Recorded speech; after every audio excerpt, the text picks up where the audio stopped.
Live continuing coverage of the 96 vote.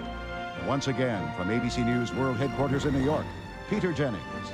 Good evening, everybody. Welcome back to our political coverage of the election 1996. Thank you for joining us. If this is the first time, take a look at what the map looks so far. This is the yellow is too close to call. The blue is for President Clinton, and there is as yet no red up for Senator Dole. Now at 8 p.m. Eastern Time, the polls have closed in 16 states and the District of Columbia. 202 more electoral votes are in play here at the moment, so ABC News is going to make some projections. Take a look as we go along. While we were away, by the way, we did project that Kentucky, which neither candidate could take for granted, has in fact, with its 8 electoral votes, gone for Mr. Clinton. Texas, the third biggest electoral prize in the country, 32 electoral votes we project is going to go to Mr. Dole. Bill Clinton was convinced he could win. He has not, by our projection. Texas for Dole. Pennsylvania, the fifth biggest electoral prize, with 23 electoral votes we project will go to Mr. Clinton. The Dole campaign had gone well for a while, but then substantially tailed off. In Illinois, the state to which President Clinton has strong emotional attachments, it's his wife's home state, 22 electoral votes. ABC News projects that Clinton has won in Illinois. ABC projects that Mr. Clinton has won in the state of Michigan, where the popular Republican Governor John Engler was not able to help Bob Dole, who trailed in the polls throughout the campaign. We also project that New Jersey, with its 15 electoral votes, which early in the battleground, Mr. Dole thought he could win, but then he pulled his resources out late, is now a projection by us for President Clinton. Massachusetts, another consistently Democratic state, we project will go for Mr. Clinton with its 12 electoral votes. Tennessee, Vice President Al Gore's home state, very highly contested state in 1996. Mr. Dole paid 10 visits to the state, Mr. Clinton 7. We project it is going to go to the Democrats and to Mr. Clinton, or more pertinently to Mr. Clinton and Mr. Gore.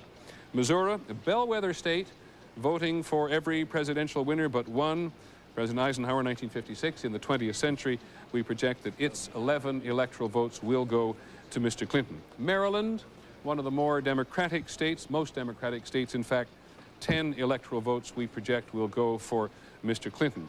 And Connecticut, with among the most expensive media markets in the country, where Mr. Dole was forced to give up in the last 2 weeks because of a lack of money, Mr. Clinton, we project, will win it, as he did in 1992. And Oklahoma, traditionally Republican state, just north of Texas there, we project will go to Senator Dole, and Mississippi, as of now, is too close to call. However, in his home state of Kansas, Mr. Dole, we project, is the winner in Kansas. And Maine, go all the way back up to the northeast, fill it in blue. That was Ross Perot's best state in 1992. He got 30% of the vote and beat George Bush. This year, we project it is going to go to Bill Clinton. And it only has 3 electoral votes. Delaware doesn't always get much attention in presidential elections. Mr. Dole did visit the state. We project it is going to go for Mr. Clinton. Delaware always tends, at least, to vote with the winner. And the District of Columbia, the most reliable 3 electoral votes in the nation, we project are going to go to Mr. Clinton. In the South, which earlier in the evening there have been some too close to calls, and you can still see them on this giant board, we still say that Alabama, one of the most reliable Republican states at the presidential level, at least, is still too close to call. Beg your pardon, even as I speak, we are going to change that projection and project that Alabama is going to go to Bob Dole, so it remains one of the most reliable Republican states in presidential politics. And take a look now at the electoral vote tally overall. That's the way the country looks at the moment. Red for Senator Dole, blue for Mr. Clinton, yellow too close to call. 270 electoral votes needed to win the presidency. Mr. Clinton has 206, and Senator Dole has 55. Which takes us to the Senate and ABC's Sam Donaldson. Sam. Peter, we have a lot of projections to make. Now, these are ABC News projections based on key precincts and based on exit polling, not on the raw data. Let's go first to Texas, where we project that Senator Phil Gramm has retained his seat against Victor Morales. He didn't get to be the Republican nominee for the presidency, but he gets to be in the Senate again. In Illinois, Democrat Dick Durbin has retained the seat for the Democrats. Paul Simon retired as the senator from Illinois, Durbin over Al Salvi. In Michigan, incumbent Senator Carl Levin has retained that seat for the Democrats, beating Ronna Romney, famous name in Michigan, but not this year. In New Jersey, hot race, and ABC News projects that Bob Torricelli has retained the seats for the Democrats. This was Bill Bradley's seat. He retired from the Senate, beating Dick Zimmer. In Massachusetts, we believe that John Kerry, the incumbent senator, will be returned to the Senate, beating a very popular William Weld, the governor. A lot of people saying, according to what they told us, that they wanted Weld to remain governor and Kerry to remain in the Senate, and we think he will.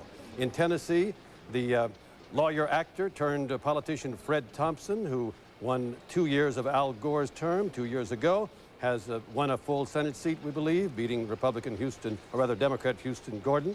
In Oklahoma, we think Republican Jim Inhofe, the incumbent, has retained his seat, beating Jim Boren, whose uncle was a very popular Democratic senator a few years ago. He's now president of the university there.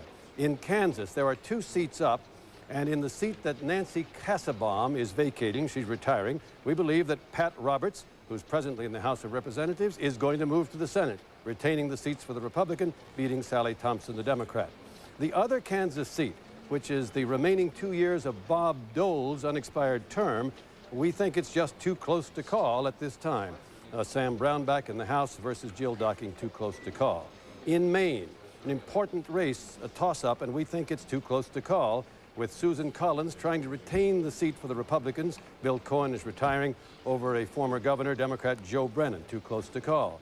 In Delaware, we think that the Democratic incumbent Joe Biden has won his 5th term in the Senate, beating Republican Ray Clatworthy. And in North Carolina, ABC News projects Senator Jesse Helms is reelected to another term in the Senate, once again, as he did in 1990, defeating Harvey Gantt. And those are the ones here.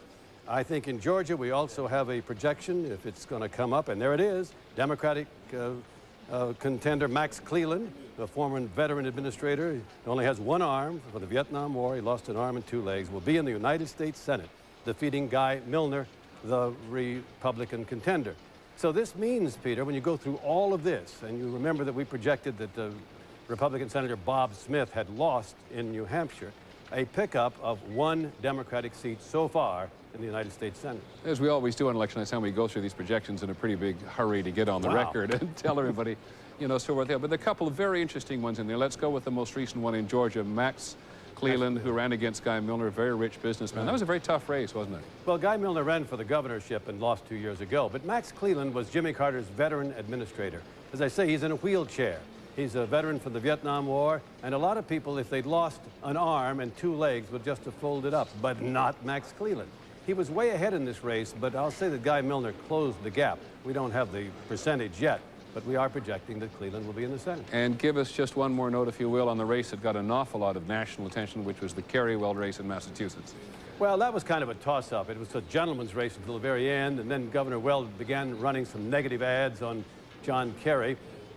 John Kerry has been an effective Democratic senator. He, too, was a Vietnam War hero. But Weld is a very popular Republican governor. He's out of step with his party. He's for abortion rights for women and all of that. But in the end, it came down to Kerry retaining the seat.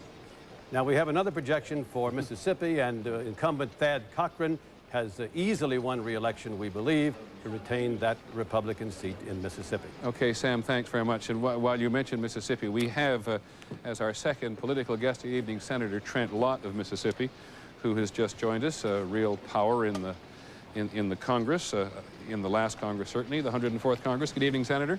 Good evening, Peter. Thank you for joining us. Glad to be with you. Obvious question, I guess. What do you think, A, of the results so far, and what do you make of what's going on in the South? Well, it's a long way to go before we know what the final results are going to be. I think we are going to pick up seats in the South. I look for us to pick up a net gain of 2 or 3 probably in the South. And some other races around the country where we look very good, including Nebraska, where I think Chuck Hagel is running very strong for that open seat of Senator Exum. So I think the prospects are very good of us holding a majority in the Senate, and we're hopeful we're going to pick up 1 or 2. Now, it doesn't look very good for Senator Dole at this point, and so I would say that and then ask you if you're surprised by anything this evening. Well, I'm disappointed. I thought maybe the marathon man, Bob Dole, could really close the gap, and I think he did some. But it's awfully tough when you're running against an incumbent president, and especially when you got one that has taken our language, our agenda, and started talking about, you know, how he's for a balanced budget and he's even for tax cuts. And so a lot of what he was saying, I hope he's sincere about it. If he is, we'll be able to work together and get some things done for the American people in the next couple of years. With only 260 electoral votes decided by our projection now, I don't want to get too far down the road, but did Senator Dole make a mistake or not by leaving the Senate to campaign? Oh, I don't know. You can always look back and wonder if he did the right thing or not. I think he did the right thing. He was comfortable with it. I think he needed to get out in the country and get a feel for the pulse of the people, so I think he did the right thing. And the Senate was getting completely balled up because he wanted to do some good things for the country. The Democrats just wouldn't let him, and it was not helping, and so he decided he would go on out there. I thought it was a courageous thing for him to do. Now, you're on the record as saying that if the Republicans retain the House and the Senate tonight, you're going to make life pretty difficult for President Clinton in the next 4 years. You want to bring us up to speed on where you are tonight? I didn't say that, Peter. What I said is, look, we have a responsibility to have some hearings and take a look at what has happened in this election. There appear to be some abuses and some corruption we need to find out about. But the focus of our effort in the Senate is going to be on the people's agenda. The American people voted for us to get some things done for them. We'll continue to work towards smaller, smarter federal government with less of a tax burden. And that's going to be our focus. Now, we will do our responsibility on the questions of abuses of campaign laws, but that's not going to be our principal objective. Okay, Senator, thank you very much for joining us this evening. Okay. So, Mississippi delegation from the Senate goes back to Congress as it was constituted in the 104th Congress, Senator Lott and Senator Cochran. We'll be back to continue our coverage in just a moment.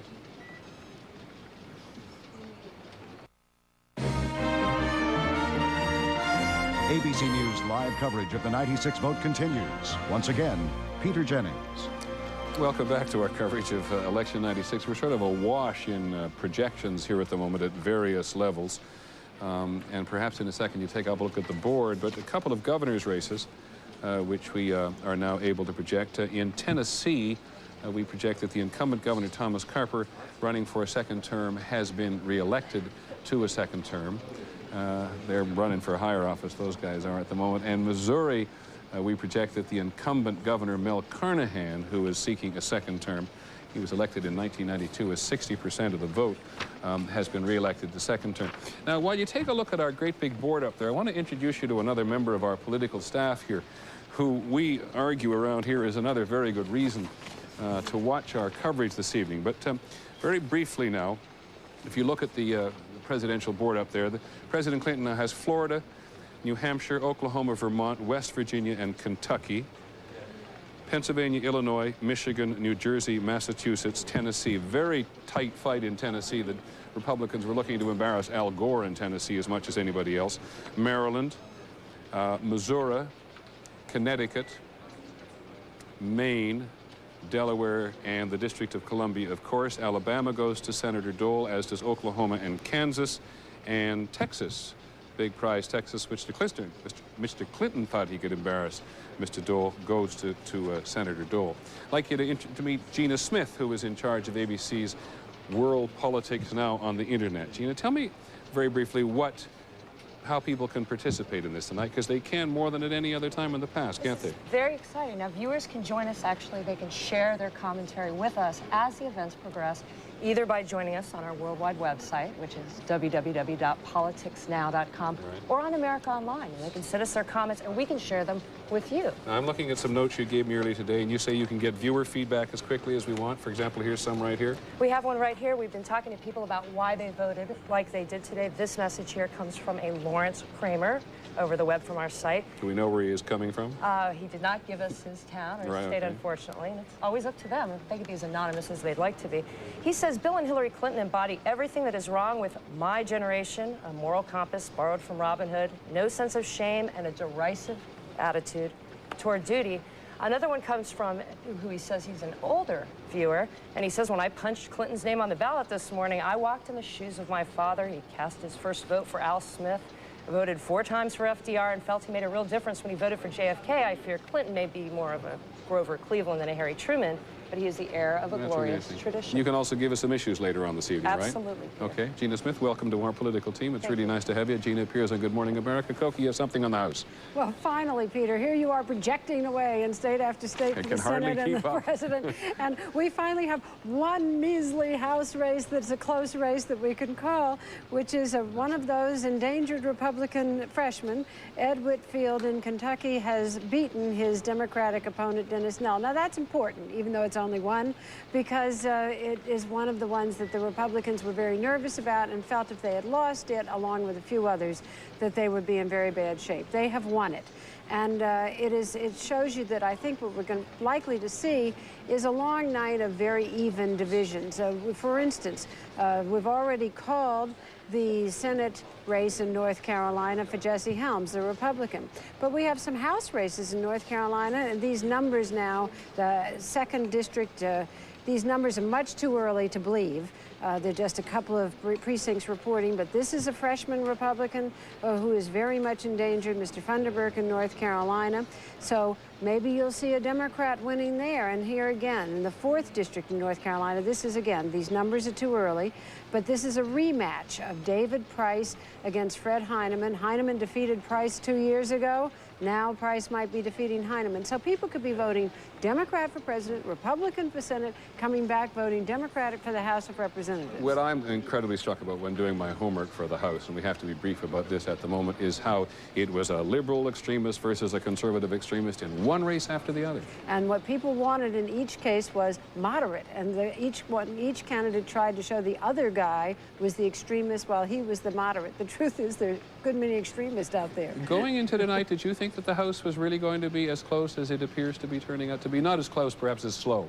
I have thought that the House would be very, very close going into tonight, that the Democrats were likely to pick up some seats, but that they were already close and likely to get closer. Okay, thanks very much, Koki. We're going to cut away again now so that you across the country can rely on your local stations to get a better feel of what's going on in your neighborhood. Subscribing to what the late Speaker Tip O'Neill said, all politics is local. And then I hope you'll come back and join us, and we'll begin to try to put some of these Senate and presidential victories in various states in some kind of broader context. Thank you for joining us. Hope you'll stay with us. ABC News live coverage of the 96 votes will continue in a moment.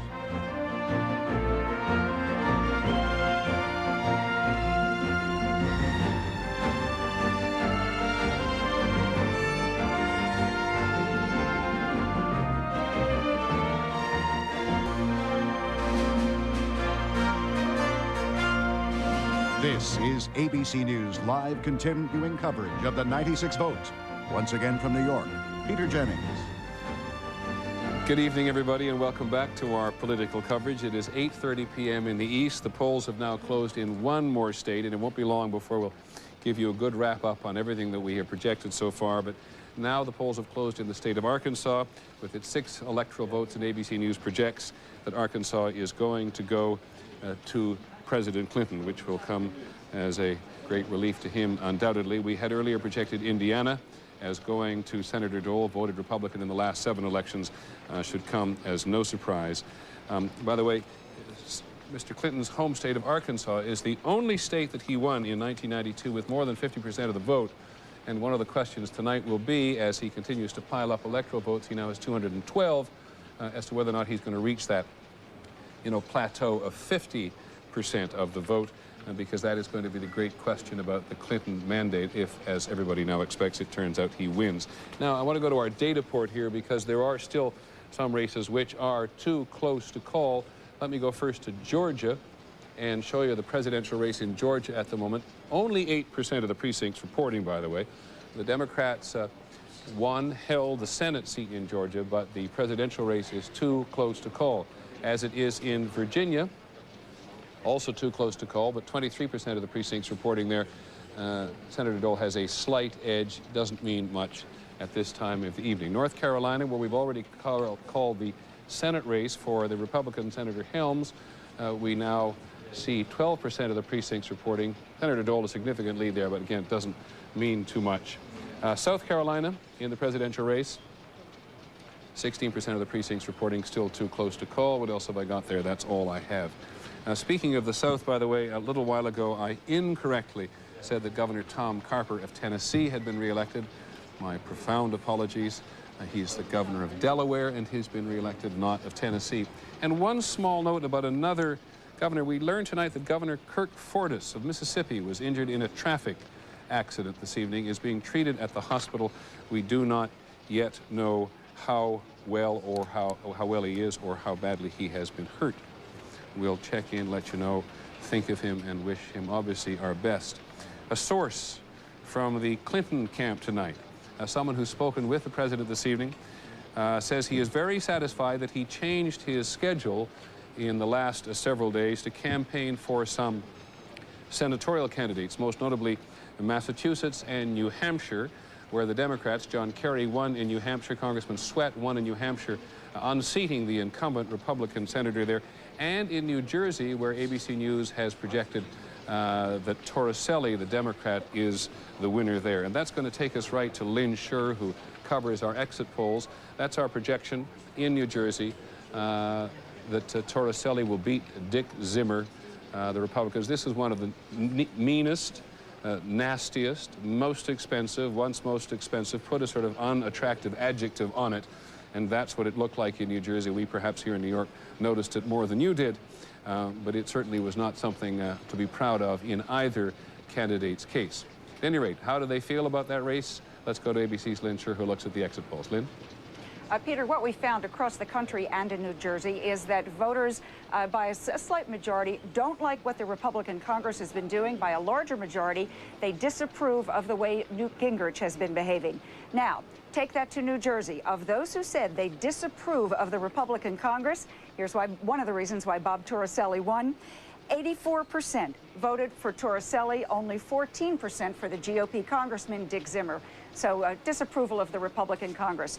One more point we want to make for you. There's great optimism in this country right now.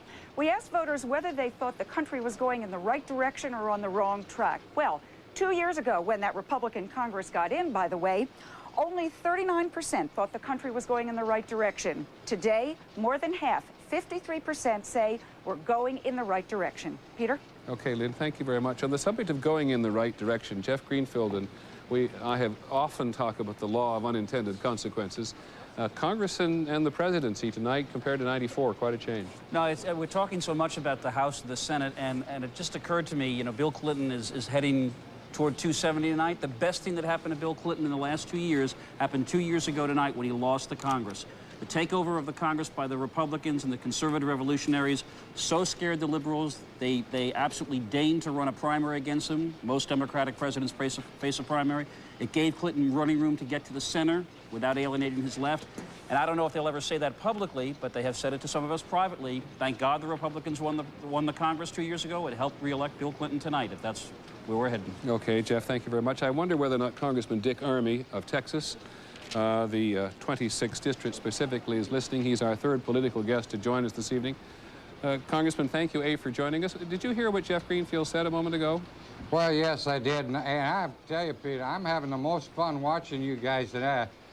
We always knew the Democrats had the benefit of the doubt in the press, but tonight they're getting the benefit of the speculation. And I'm getting the biggest kick out of watching this. When we have a Republican that's projected to be ahead by 1.8% of the precincts reporting, then the Democrats got a chance to beat him. When we have a Democrat that's ahead, then it's a done deal. I think the whole business of speculating on exit polls and making projections based on 1% of the vote is what causes people to have to go back and revise their projections and put Alabama back in a different column 5 or 6 minutes later. Okay, Congressman, lecture certainly noted. Now, what do you think of what's happening in your neighborhood tonight? Well, Texas is doing exactly what we predicted. Phil Gramm has won. Bob Dole's winning here. Texas will have a gain in House seats. And the rest of Texas, I'm sure the state offices are going well, too. I'm very proud of Texas. We are one state that is clearly going to wake up tomorrow without a severe case of buyer's remorse. Do you have any doubt about how the evening will turn out in terms of the House and the Senate and the presidency? Well, we have so little results we have in yet on the House that I'm still holding fast to my prediction that the House Republican majority will gain seats. The Senate is still kind of nip and tuck, but so far there's no reason to vacate my projection that we will hold the Senate. And at this point, even I am considering the possibility that maybe Bill Clinton might get reelected. And let me ask you this. I was looking at the Almanac of American Politics just a moment in anticipation of talking to you and being reminded that back in 1994 when you were debating the crime bill, you said of President Clinton he just wasn't that important to the Republican Congress. Is that likely to change now, do you think?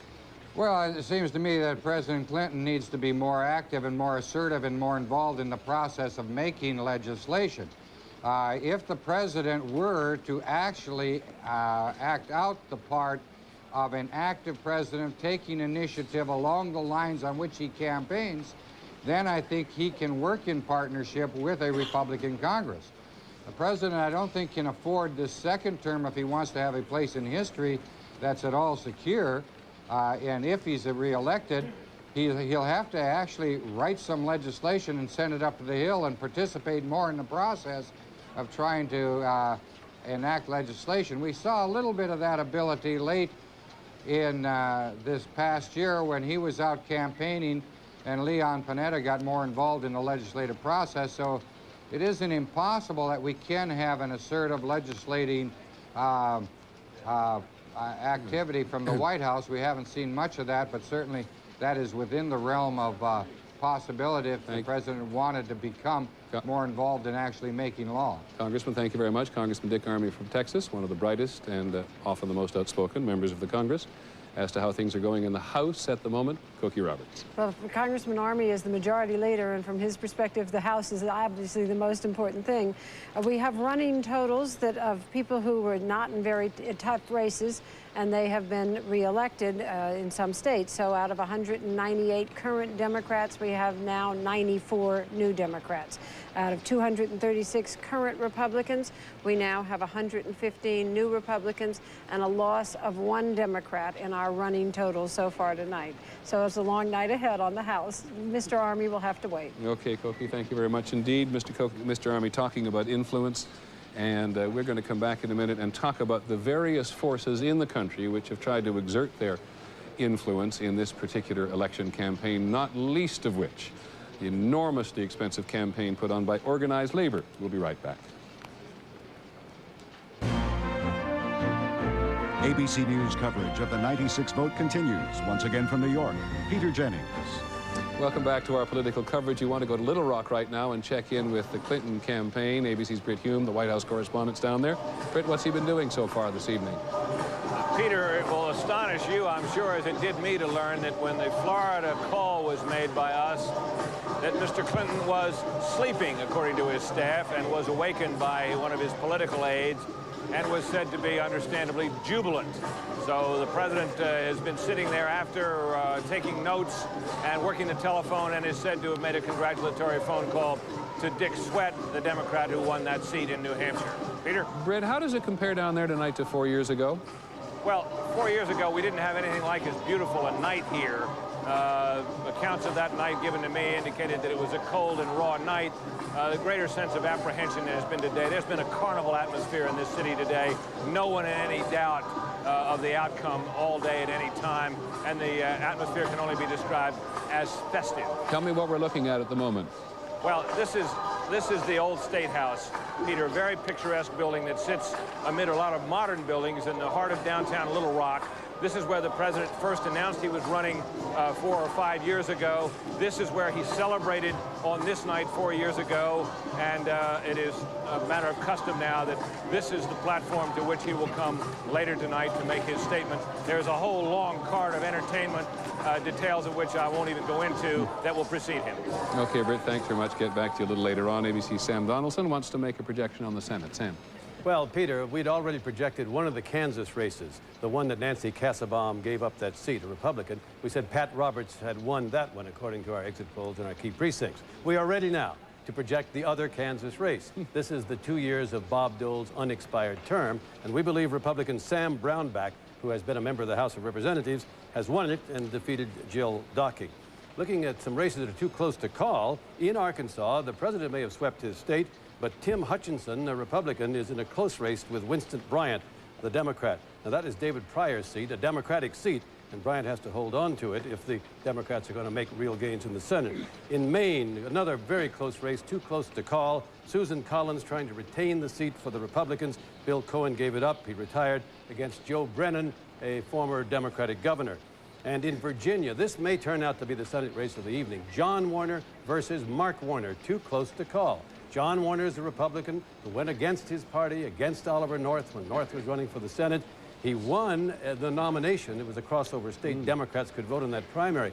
But let's face it, the Democrats are voting for Mark Warner, apparently in Virginia tonight, and it's just too close to call. Well, a couple things to get you to elaborate here, Sam. First of all, in Virginia, in the polls in the closing day, Senator Warner was way ahead of the other Warner, wasn't he? Well, the polls were closing, but Warner still had a lead.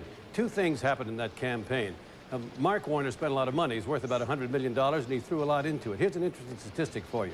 Everybody jumped on Huffington in California when he spent a lot of money on a losing race.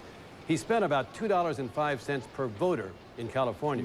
Mark Warner has spent about $2.50 per voter in Virginia.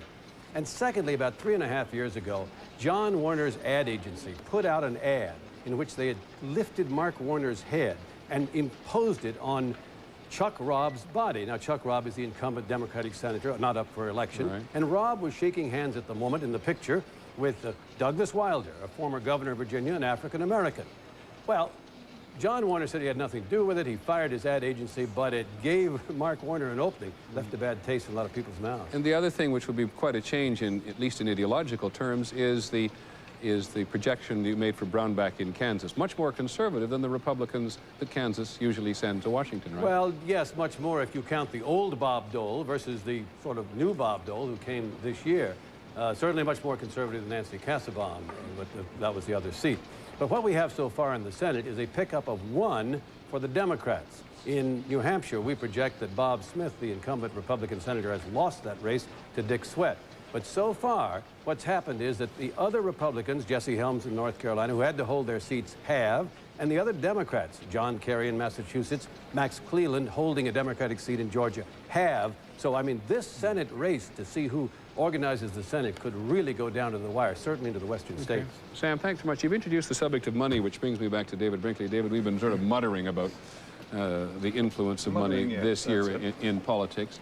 The AFL-CIO has made an extraordinary bid to get itself back in the saddle this year. It's an interesting little piece of history. The early days of the unions, they said, what we want the bread and roses too. We want essentials and we want luxury. Now they say, what do you want? They say, more. That's all, that's their answer. So that's what they're after now. They have not been satisfied with what they've been getting from government recently. So they have called on their members, forced them in fact, to contribute to a political fund, and they got up $35 million, which they have spent on this present campaign. And it has produced some victories for them. They have done very well with it. The politicians, of course, hate it. They don't like it, but there it is. It's very interesting. When Dave and I were chatting here a moment ago, and I asked if anybody else wanted to play on this, hands went up all over the room. Koki, David mentions the $35 million that the AFL-CIO spent. In fact, that may be well understating the money they put in. It could be well understating the money because they spent a certain amount of money on television advertising, and in some districts, Peter, really went to spend more than there were people in the district on television advertising. And then we don't have a clue how much they spent, as they say, on the ground, and get out the vote, voter guides, all of that in the last few days. But we've already called one race where Labor spent a whole lot of money in Kentucky, and that Republican won anyway. We have a couple of others where Labor has spent a great deal of money. The 6th District of Ohio, where Frank Cremines is in a rematch with Ted Strickland. Now, it's still too early to call that race, but Cremines looks like he's running ahead there. Again, in Georgia, now here's one where it's really much too close to call, but the incumbent, Charlie Norwood, is in a tight race with David Bell. And then in New Hampshire, again, Labor just spent a ton of money in this race, and Bass is the incumbent who Labor targeted, running against against Deborah Arneson. And again, he looks like he might be pulling it out, though it's too early to tell. So even though they spent that much money, they could find themselves in the districts where they spent it going down. And that could put them in a worse bind than they were in going into this election. Well, let me ask Jeff Greenfield a question, too, because, Jeff, I can't remember going anywhere this year where the AFL-CIO wasn't the biggest organizational factor, other than the Republican National Senatorial Committee, which poured in tons of money. Yes, in fact, I was out in Santa Barbara weeks ago, and the AFL-CIO was dumping a tremendous amount of money into a race we'll hear about later from Koki, the Santa Barbara race between Andrea Seastrand and Walter Capps. In fact, when we talk about elections, Peter, your comments remind me that one of the most important elections we haven't mentioned was the election of John Sweeney as president of the AFL-CIO. More radical, or certainly more liberal than the old leadership, and much more determined to get labor back onto the political playing field, and he has done it with money. We'll try very hard before the evening is out to give you some sense of how well or how badly the AFL-CIO and some of the other major money players this season did in terms of actual races. I'm not sure to be able to do that for several hours. But Sam, I know you have a projection in the Senate. Yes, it's important. In Alabama, we project that Jeff Sessions, the Republican Attorney General, has won the Senate seat. That would be a turnover because it was Hal Heflin, the Democrats' retiring seat. That would mean if Bob Smith is lost in New Hampshire, a Republican, and there's a pickup by a Republican in Alabama. But once again, at this point in the evening, the Senate is exactly what it is now, 53-43 Republican, Peter. Okay, Sam, thanks very much. This is another classic example. We've seen it in every part of the country this year, in the Senate races and in the House races, where Sessions tried to paint his opponent Bedford as a liberal, and Bedford tried to paint Sessions as an extremist. One was allied with Newt Gingrich when the other got allied with Teddy Kennedy, the senator from Massachusetts. It went back and forth in every race in the country, this extremist liberal, extremist conservative. Hope you'll join us when we come back to continue our coverage of Politics 96 in just a minute. The voting is just about over in 12 more states. Their polls close at 9 p.m. Eastern Time. Will they put Clinton over the top? The answer when the 96 vote continues.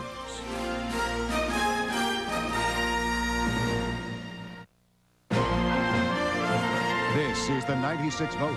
Once again from ABC News World Headquarters in New York, Peter Jennings. Good evening. Welcome back, I hope, to our political coverage of Election 96. Welcome if you're joining us for the first time. If you take a look at the map of the country up there, you can see, at least in color terms, what it looks like up until now. It is now 9 o'clock Eastern Time, and we are going to make some projections. In New York, never a battleground in this election. The Clinton state, one of his best in '92. He wins it again in 1996. In Wisconsin, we project that Mr. Clinton is going to win Wisconsin. This is where the governor of Wisconsin, Tommy Thompson, criticized Mr. Dole's campaign for not listening to people in the state. We project that Minnesota, with its 10 electoral votes, is going to go to Mr. Clinton, home of Hubert Humphrey, Walter Mondale, one of the states where it's still okay to be called a liberal. New Mexico, with its 5 electoral votes, we project goes to Mr. Clinton, except, by the way, for 1976. New Mexico has voted with the winner in every presidential election since statehood in 1912. Rhode Island, way over there in the corner on the eastern side, one of the most democratic states in the presidential politics, stays that way. And take a look at the electoral vote board. 270 needed to win. ABC News now projects that Mr. Clinton will be re-elected as of now, at this point, 9 o'clock Eastern Time. He has, by our calculation, 275 electoral votes, and Mr. Dole has 89. That is Little Rock, Arkansas, outside the old State House, where we talked to our White House correspondent, Britt Hume, a little while ago. I'm not sure they've heard the projections, but they have followed the race very closely. And Britt, this will come as no surprise, I suspect, to the Clintons. I'm not sure it comes as a great surprise to many people in the country. It came as very good news indeed to this large crowd assembled here when it went up on this tally board across the way from me. There was a tremendous roar of approval. Everyone, of course, is waiting ultimately to hear the president speak, but he is not expected to come here until after California closes, and so we have to wait a bit for him here. But the word has reached this crowd, a happy crowd indeed. Okay, thank you very much, Britt, and we're very aware at this point that what ABC's Jeff Greenfield sometimes calls the sagebrush rebellion begins, and people in the West think there is no longer any reason to participate today. I think any sensible person would argue that is not the case. There's an enormous amount happening in California, particularly some of the important propositions there, not to mention all of the local races. That's true throughout the Pacific and the Mountain Time Zone. We'll get to a lot of that in a minute. But I want to go on calling the presidential race as we see it as of now in Wyoming at 9 o'clock. The polls have now closed there, and we project that Wyoming, pretty well always safely Republican, goes for Senator Dole. He didn't even visit there in 1996. He was that confident. We also project now that North Carolina, which was too close for a long period of time, Elizabeth Dole's home state, has gone to Senator Dole. And Nebraska, which the Almanac of American Politics says has voted more Republican in presidential elections than any other state, has hewed to its course, and we project goes now for Senator Dole. There are still some races, you can see on that big map there, which are too close to call. Louisiana, we still say, is too close to call. Arizona is too close to call. Colorado is too close to call. North Dakota is too close to call. And South Dakota, too close to call. And I think, Sam, before we go on to talk about propositions and the like, you have some Senate calls. I do, Peter. We have some more Senate races to call and look at, and it doesn't do anything to clarify the makeup of the Senate at this point. Let's start, however, with Paul Wellstone in Minnesota. The incumbent senator, we believe, has won re-election. His opponent, Rudy Boschwitz, the former senator, said that Paul Wellstone was embarrassingly liberal. And Wellstone said, yes, I'm a liberal, and apparently from Minnesota, they said that's all right with us. In New Mexico, we project that Pete Domenici, the Republican incumbent, will win a 5th term in the United States Senate. In Rhode Island, Jack Reed, the Democrat, has held on to Claiborne Pell's seat. Claiborne Pell is retiring, another Democrat, has defeated Nancy Mayer. In Wyoming, we believe that Mike Enzi, the Republican state senator, will soon be a United States senator, having defeated Kathy Carpenter, according to our projections, the Democrat. Now, in Virginia, we now project that John Warner, the Republican incumbent, has defeated Mark Warner and retains the seat for the Republicans. Very tight race, but we think that John Warner will win re-election. In Louisiana, now this is too close to call. It's very important for the makeup of the Senate. Mary Landrieu is trying to hold on to Bennett Johnston's, he's retiring, Democratic seat. But Woody Jenkins, the Republican, has come on strong in recent days, and we think it's too close to call. In Colorado, too close to call between Wayne Allard, the Republican trying to hold on to the Republican seat being vacated by Senator Hank Brown. He's defeating Tom Strickland, perhaps. We don't know. It's too close to call in Colorado. In Nebraska, here's a tight race. The popular governor, Ben Nelson, against Chuck Hagel. It's too close to call at this time. Nelson's the Democrat and Hagel's the Republican. In South Dakota, embattled Larry Pressler, a Republican incumbent that many people think was the most endangered Republican incumbent, is fighting it out with Tim Johnson, Democratic congressman, and it is too close to call at this time. So far, Peter, the recap is the Republicans have lost a seat in New Hampshire, we believe, and they have picked up a seat in Alabama, so it's still 53-47 at this hour. Okay, Sam, thanks very much. Let's go to the House briefly. Cokie Roberts. Well, we have a couple of interesting things to talk about here, Peter. One is an open seat in Indiana. Republicans hope to pick it up. It was a Democratic seat. The Democrats have held it. But what's really important about it, it's a Democratic woman, Julia Carson. She ran against a Republican woman. But it's Indianapolis. It's a seat that is only about a 30% black vote, and it is a black Democrat who has won there, somewhat giving the lie to the notion that you have to have majority black, specially drawn district for a black representative to be elected. Here is a white district electing a black. And those Republican freshmen that we have talked so much about for the last few days, we can talk about a couple of them. In New Jersey, the 2nd District, Lo Biondo, a freshman the Democrats were hoping to pick off. Ruth Katz, a wealthy businesswoman, spent a lot of her own money. Lo Biondo has won that race. And in Oklahoma, where the labor movement spent a great deal of money against Tom Coburn, he has won against the state speaker, Glenn Johnson. So let's look at how the freshman Republicans are doing so far in this election. We have, out of 71 Republican freshmen who are up for re-election, 29 of them have won so far. none of them has lost.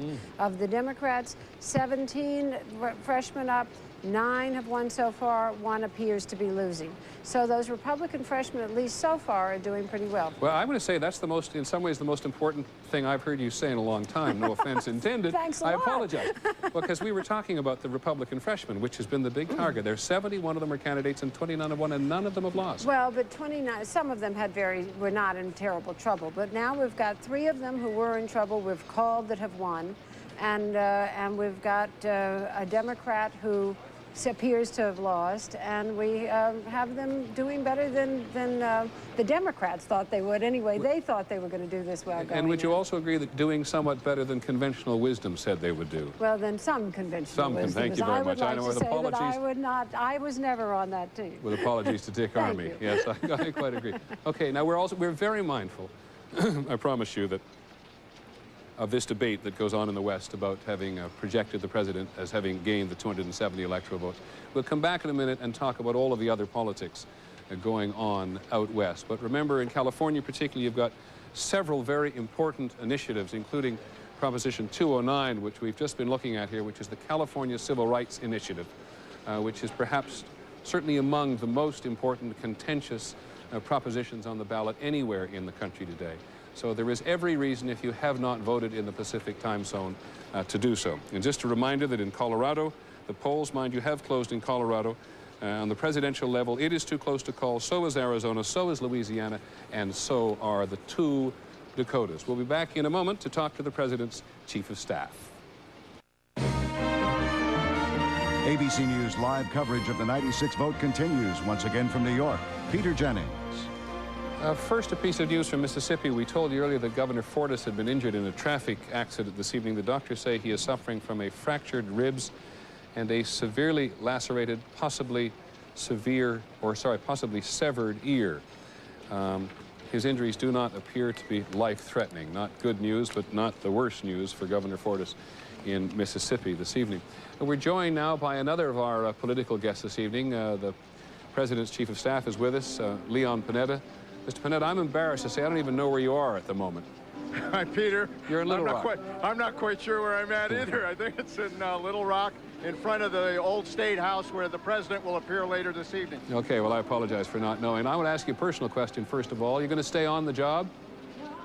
Well, obviously, I'm Chief of Staff and going to continue to be Chief of Staff as we work through the transition. It's no secret that at some point I'll go back to California, but right now I'm Chief of Staff of the President of the United States. Okay, thank you very much. Now, in terms of looking at the strategy of this campaign, what went well and what has gone badly? Well, obviously, strategy worked pretty well because the President basically kept on message to the American people about the importance of unifying together to try to deal with the issues that affect American families. I think his message on the economy, on jobs, on education, on crime, on health care, these were issues that affect American families. They recognized it, and I think the fact that Bob Dole never talked to those issues was important to the American people. I think that's the reason for the victory tonight. As you probably know, sir, it's a little early in the evening, or at least difficult at this point of the evening, to talk about the shape of the Congress with any certainty. Except that it doesn't look as if the Democrats are going to regain control of either the House or the Senate. How difficult is that going to make life for the president? Well, I would hope if anything comes out of this evening, it's that both parties agree to set aside the attacks, the gridlock, and the partisanship, and in a bipartisan way, regardless of what happens this evening, and it's too early to tell. But I would hope that both parties would focus on the president's themes, his message about dealing with the issues that affect families. The American people tonight made one thing clear. We're tired of attacks. We're tired of the kind of partisanship and gridlock we've seen. What we want to see are our issues dealt with. That's what they care about, and that's what they showed in this vote. And I think both parties would be smart to pay attention. And given the history of the relationship between the executive and the legislative branch, do you think that's remotely possible?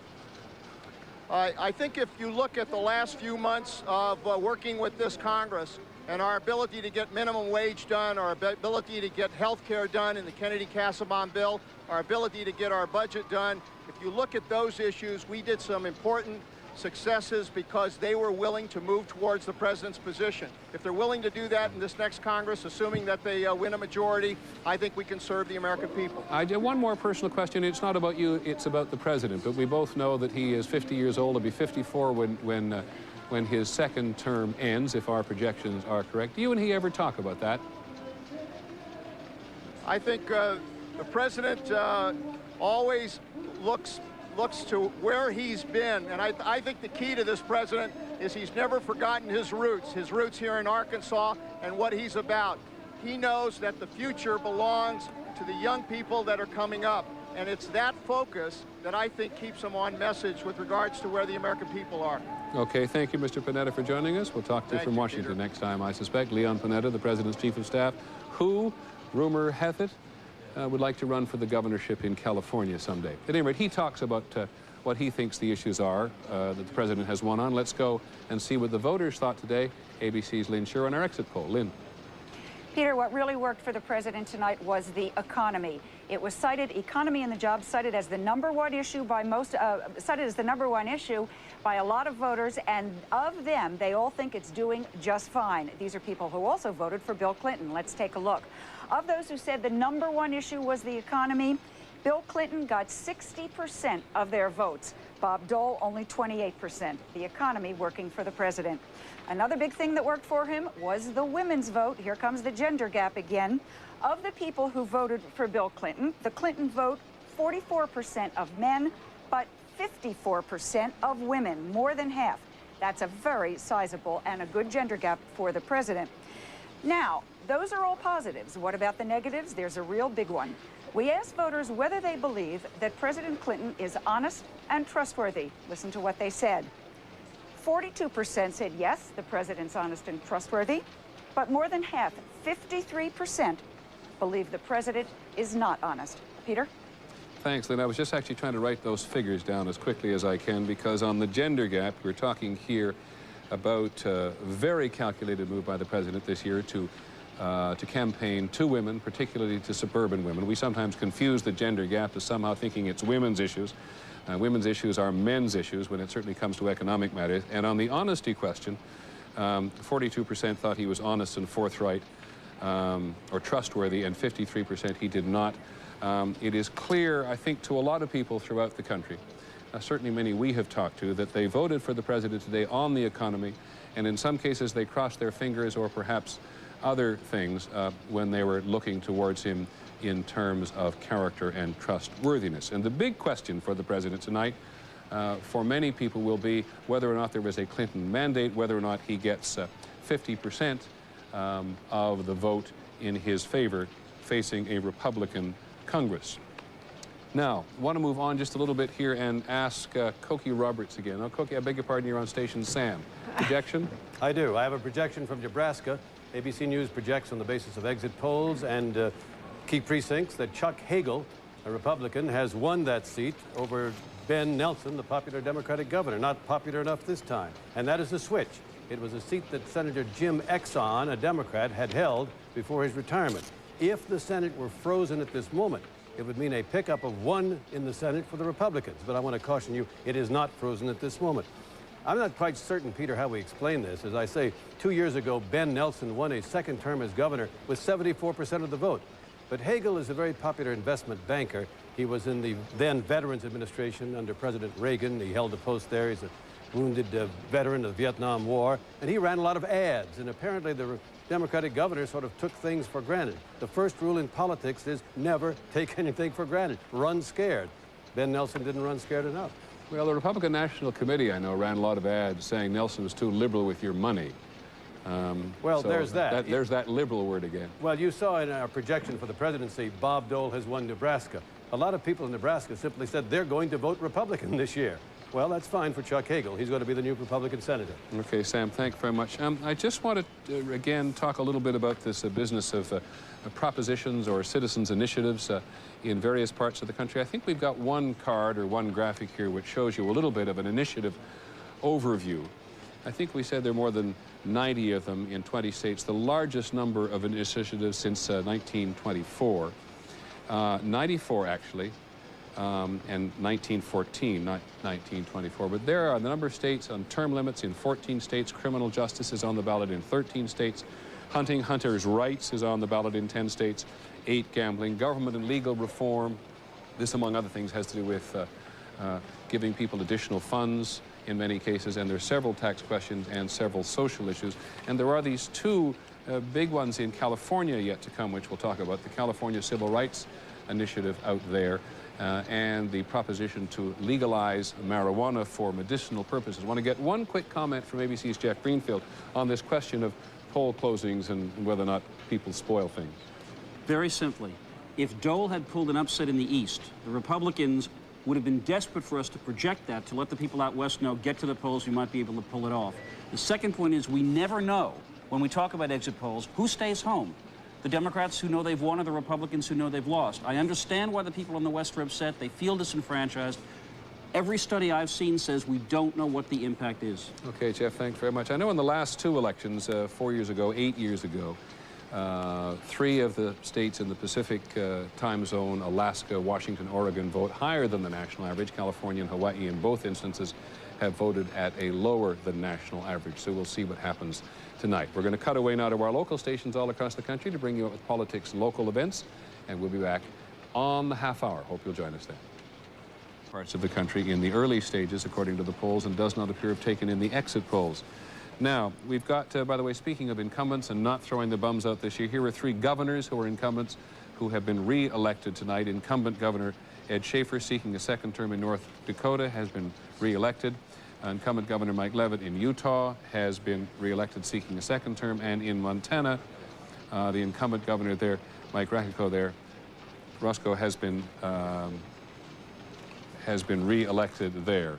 I thought I was going to go to Cokie Roberts, and I did not, so let me turn in the opposite direction here now and welcome the former governor of New York, Mario Cuomo. Mr. Cuomo, good evening. Welcome. Thank you for coming. Thanks for having me. What sort of a president will Bill Clinton now have to be, given the Congress that he is likely to face? I think one of the unfortunate parts about this campaign and the victory is that it doesn't give a very precise picture of what the public can expect in the 4 years ahead. What President Clinton did, and he did it superbly well in this campaign, was indicate directions without being terribly specific about them. I think what he needs to do very, very quickly, after dealing with campaign financing reform in some manner, that has to be dealt with right away, is continue with deficit reduction, because that was one of the specifics that he was strong on. He has to make education a great, great emphasis. If you look at those polls, I would be shocked. I haven't seen them, but I would be shocked if education wasn't his single best issue, better even than deficit reduction. And so he has to have deficit reduction, a priority, an emphasis. Education is my favorite. He should say that he will do for education what John Kennedy did for space, set us on the path to becoming the best educated people in world history. We are not at this moment. That's the one issue, Peter, that will deal with the 2 huge problems we have. A subsiding middle class that's working harder and not getting ahead the way it used to, and a desperate poor population that hasn't even been mentioned in this campaign of 40 million people who are being denied the chance to work. Education is the one thing that touches both those groups. And so he needs to emphasize his awareness of the problems of the middle class and the struggling middle class and the poor. Education will do that for him. Let me ask you a political question, because a lot of his supporters, particularly his liberal supporters, went through this campaign thinking that he had vetoed welfare reform, and that he was going to fix it in the 2nd term. This Congress won't allow him to do that, will it? I don't believe it's going to be possible. I think he meant it when he said it. He said he would try, but I think you need a Democratic Congress to do it. Even a Democratic Congress would have had difficulty turning on a dime and saying, okay, we passed it, we won the election in part on the basis of it, because his welfare reform signature was popular, not with me and not with some other people, but certainly popular overall with the American people, I think. And so it would have been difficult to do it. It could have been done perhaps with a Democratic Congress. It can't be done without a Democratic Congress. That's a tragedy. I beg you for a short answer on this. Is he going to be able to carve a place in history in the second term? Is he going to have to accommodate too much to the Republican majority, which seems to be holding in the Congress? I think if he does the things I mentioned and one other thing, and that is a successful bipartisan commission on Social Security and Medicare, that one thing by itself will give him a legacy. If he is able to deal with the Medicare problem, which is only eight or so years away, if he is able to do something with Social Security, it's going to be tougher to do Medicare after the way we ran as Democrats. If he can do that, if he can do education, if he can continue to do deficit reduction, big tax cuts are out of the way at Lost this time around, he will have a great legacy. He's already proven he's the best Democratic president and maybe the best president in history politically. No one's ever been as good politically as Bill Clinton. Now he can have a substantive legacy as well. Social Security, Medicare, education, deficit reduction, that's all he needs. Thank you very much, Governor Cuomo, for coming. If anybody's going to hold his feet to the fire, I suspect you are. Thank you very much for taking the time. An urgent message from the Dole-Kemp campaign from Nelson Warfield, the press secretary. Due to an error, a statement from the Dole campaign was prematurely released to some news outlets this evening, including us. The fact is, Bob Dole has conceded nothing. We regret any confusion this error has caused your news organization. Poor Mr. Warfield. I didn't see the original statement. Well, the original statement came from Nelson Warfield, in which he said Bob Dole has fulfilled his mission as the Democratic Party. He recognizes that the defeat has occurred. He's happy that the country, by appearing to vote Republicans back into the House and to the Senate, et cetera, et cetera, et cetera. Mr. Warfield, I think, isn't it? I think Mr. Warfield is probably a bit embarrassed at the moment. Yeah. We'll pick this up a little later when we come back. Okay. We'll be right back after this. Hope you'll stay with us.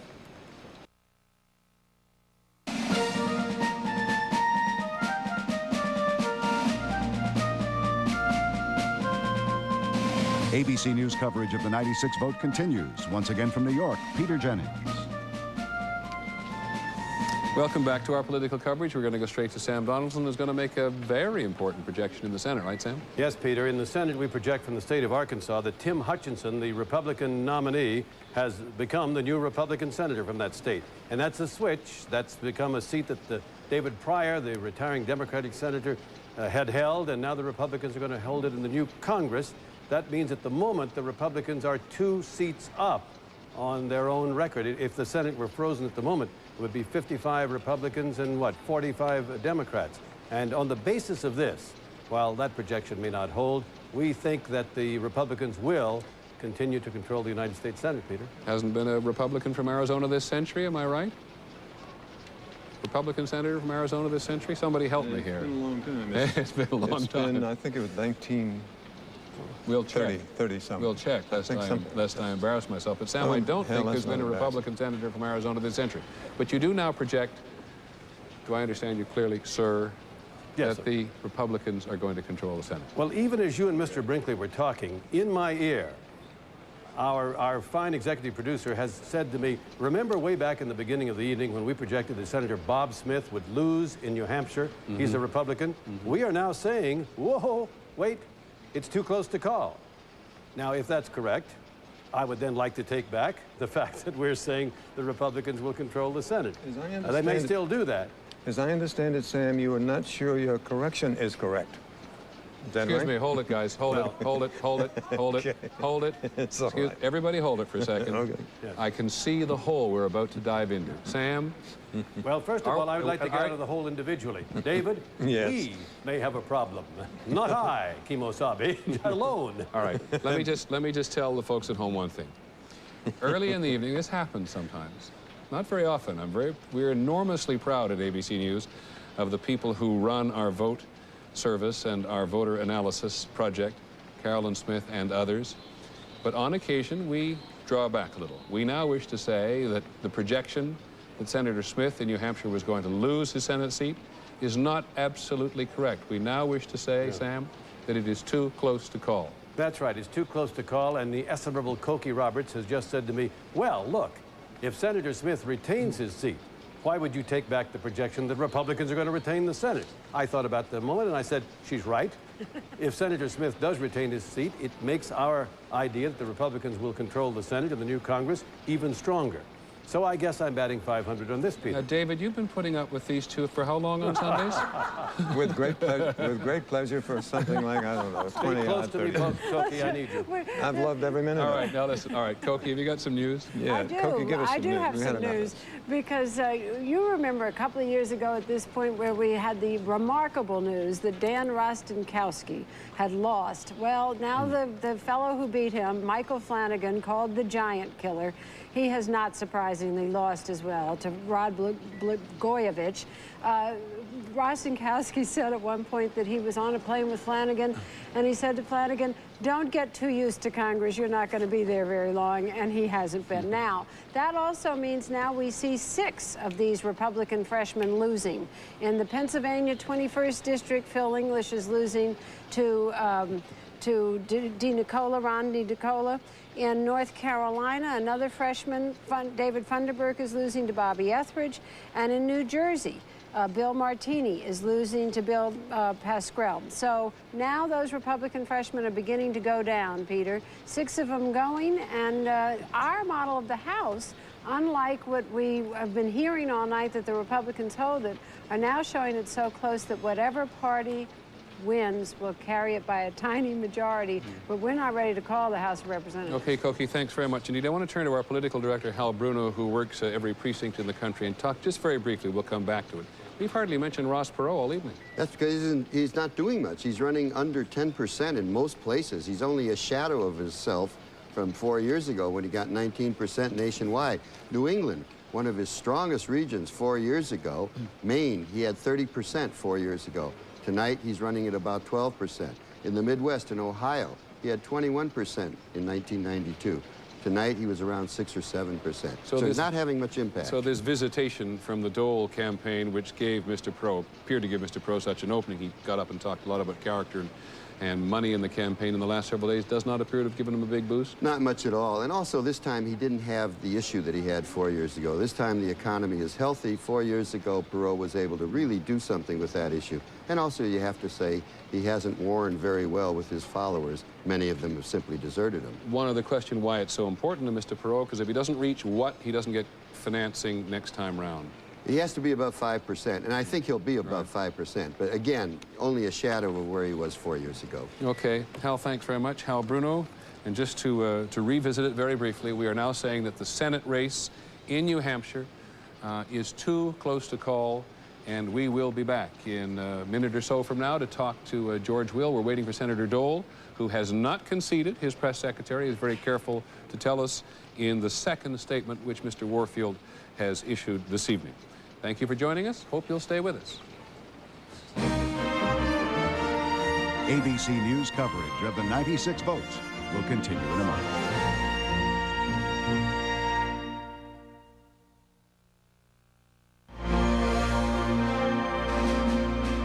ABC News live coverage of the 96 vote continues. Once again from New York, Peter Jennings. Good evening and welcome back to our coverage of Election 96. There are still opportunities, as you know, for you in the West to go and vote, because there are House races, Senate races, governor races, and this enormous plate full of propositions which have always been more inspiring to people in the West, this citizenship democracy, than they have been in the East, and which by the time tomorrow rolls around always give us in the rest of the country a much, I'm sorry, not a much better, but a very clear notion of what is on people's minds on everything from social issues to term limits to hunting to, of course, the major California Civil Rights Initiative on affirmative action, which the entire country is watching tonight, because in the past so many important trends have started in California. So that is our way of urging you to vote. You can take a look at our electoral map as of to now and see what it looks like. The yellow, if that's what it looks like on your home screen, is still too close to call. The blue is for Mr. Clinton, the red is for Mr. Dole. Mr. Clinton has 291 electoral votes as of now. We projected him to be re-elected some time ago. And the big battle continues to be, of course, and the greatest interest this evening continues to be about what is going to happen in the House and the Senate. We think at the moment that the The Senate is going to pretty much stay the way it has been. That is to say, it's going to retain, or the Republicans are going to retain control in the Senate. But the House is a very, very interesting and important story at the moment. In fact, positively exciting, and Koki, tell us why. It is entirely exciting. Look at the total numbers right now, Peter. We've got 154 Democrats winning.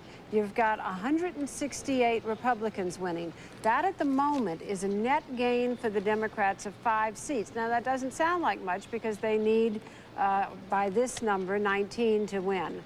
But the fact is that in 1992, with Bill Clinton winning, the Democrats went into the Rocky Mountain states 20 seats behind, and then won big all throughout the West, Oregon, Washington, California. And there are a lot of seats up for grabs in California and Washington, and a couple in Oregon. So we could have a night that surprises us on the Democratic House of Representatives. Okay, thanks, Koki, very much. In presidential matters, we can eliminate one of those great yellow marks up there on the map and say that Mississippi, which was too close to call for some time, we now project has gone to Senator Dole. This is Republican territory. Mr. Clinton never campaigned in Mississippi. In fact, Mr. Dole hasn't been there in a long time, pretty much knowing how things were going to go. Now, Mr. Dole tonight has gone from the Watergate to his headquarters in Washington, but we're not quite sure yet what his intentions are about making a concession speech. So let's check in with Jim Wooten, who is there. Jim. Peter, I don't know when he's going to make a concession speech either, but he went from the Watergate, which is on the Potomac at the other end of the city, all the way up here nearly to Capitol Hill. It's about halfway between the White House and the Congress where he served so many years.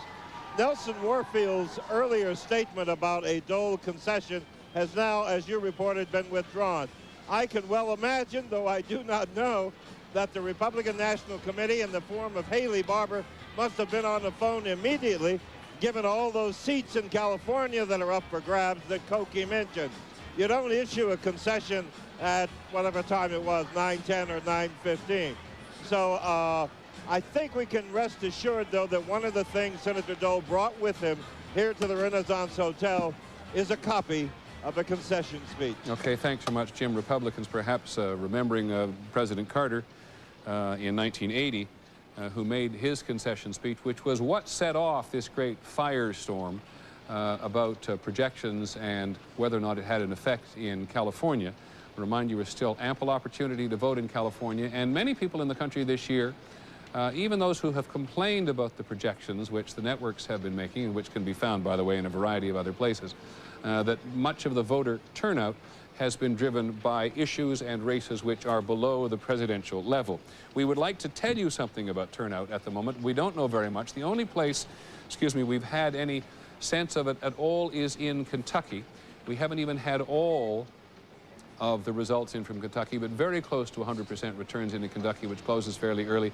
And actually, we projected it for Mr. Clinton some time ago, but in fact, the turnout in Kentucky this year, we take a close look, with about 95% of the vote in, says that 47% of the voting age population has turned out, as opposed to 1992, when 54% of the voting age population turned out. It tells us nothing about the rest of the country. It only tells us something about Kentucky.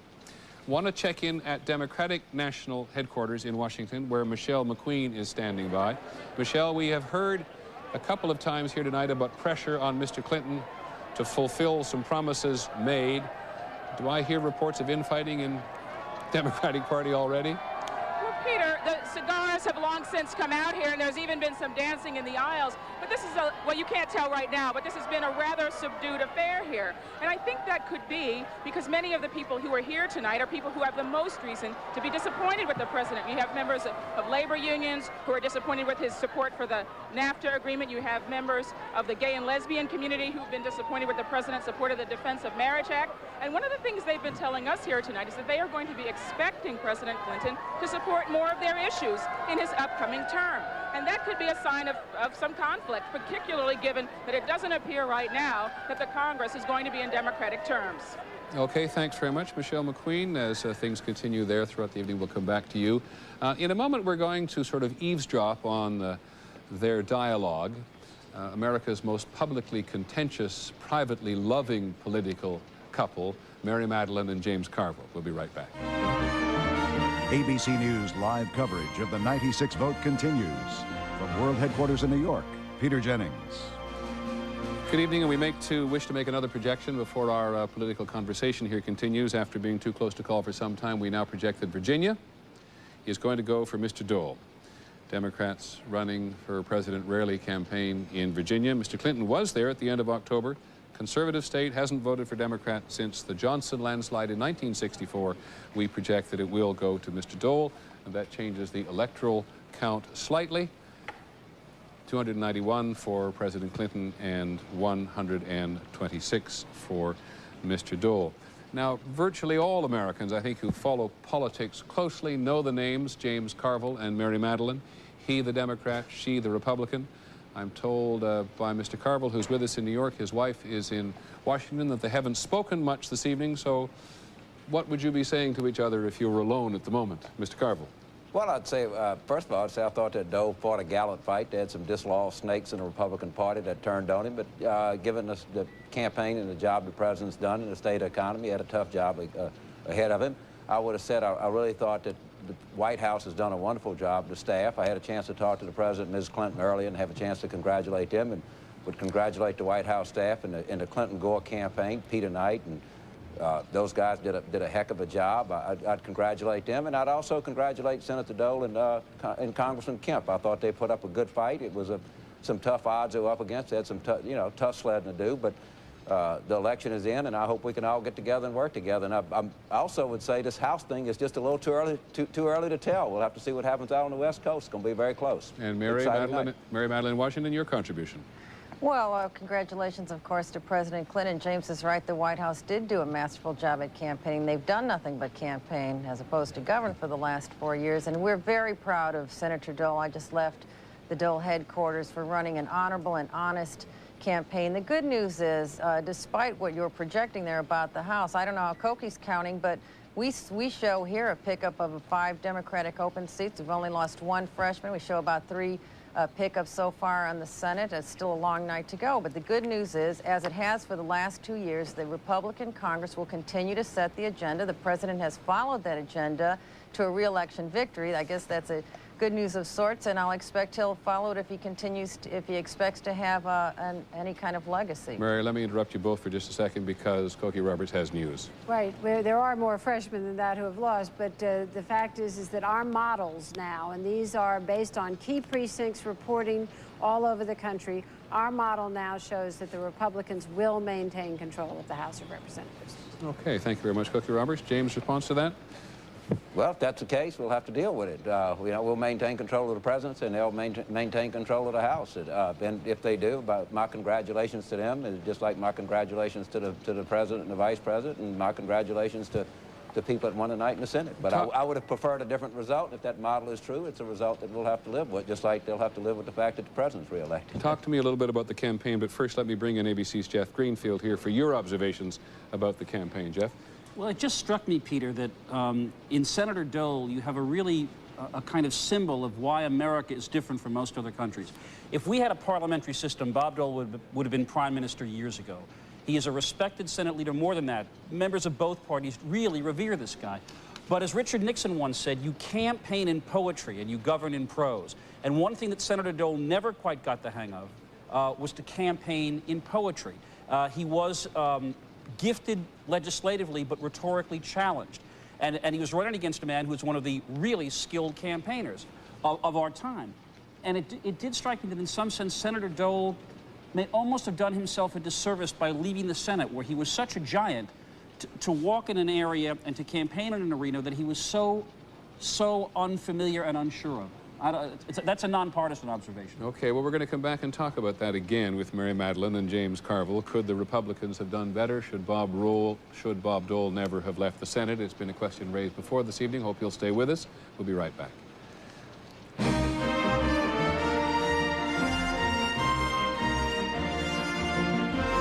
ABC News live coverage of the 96th vote will continue in a moment.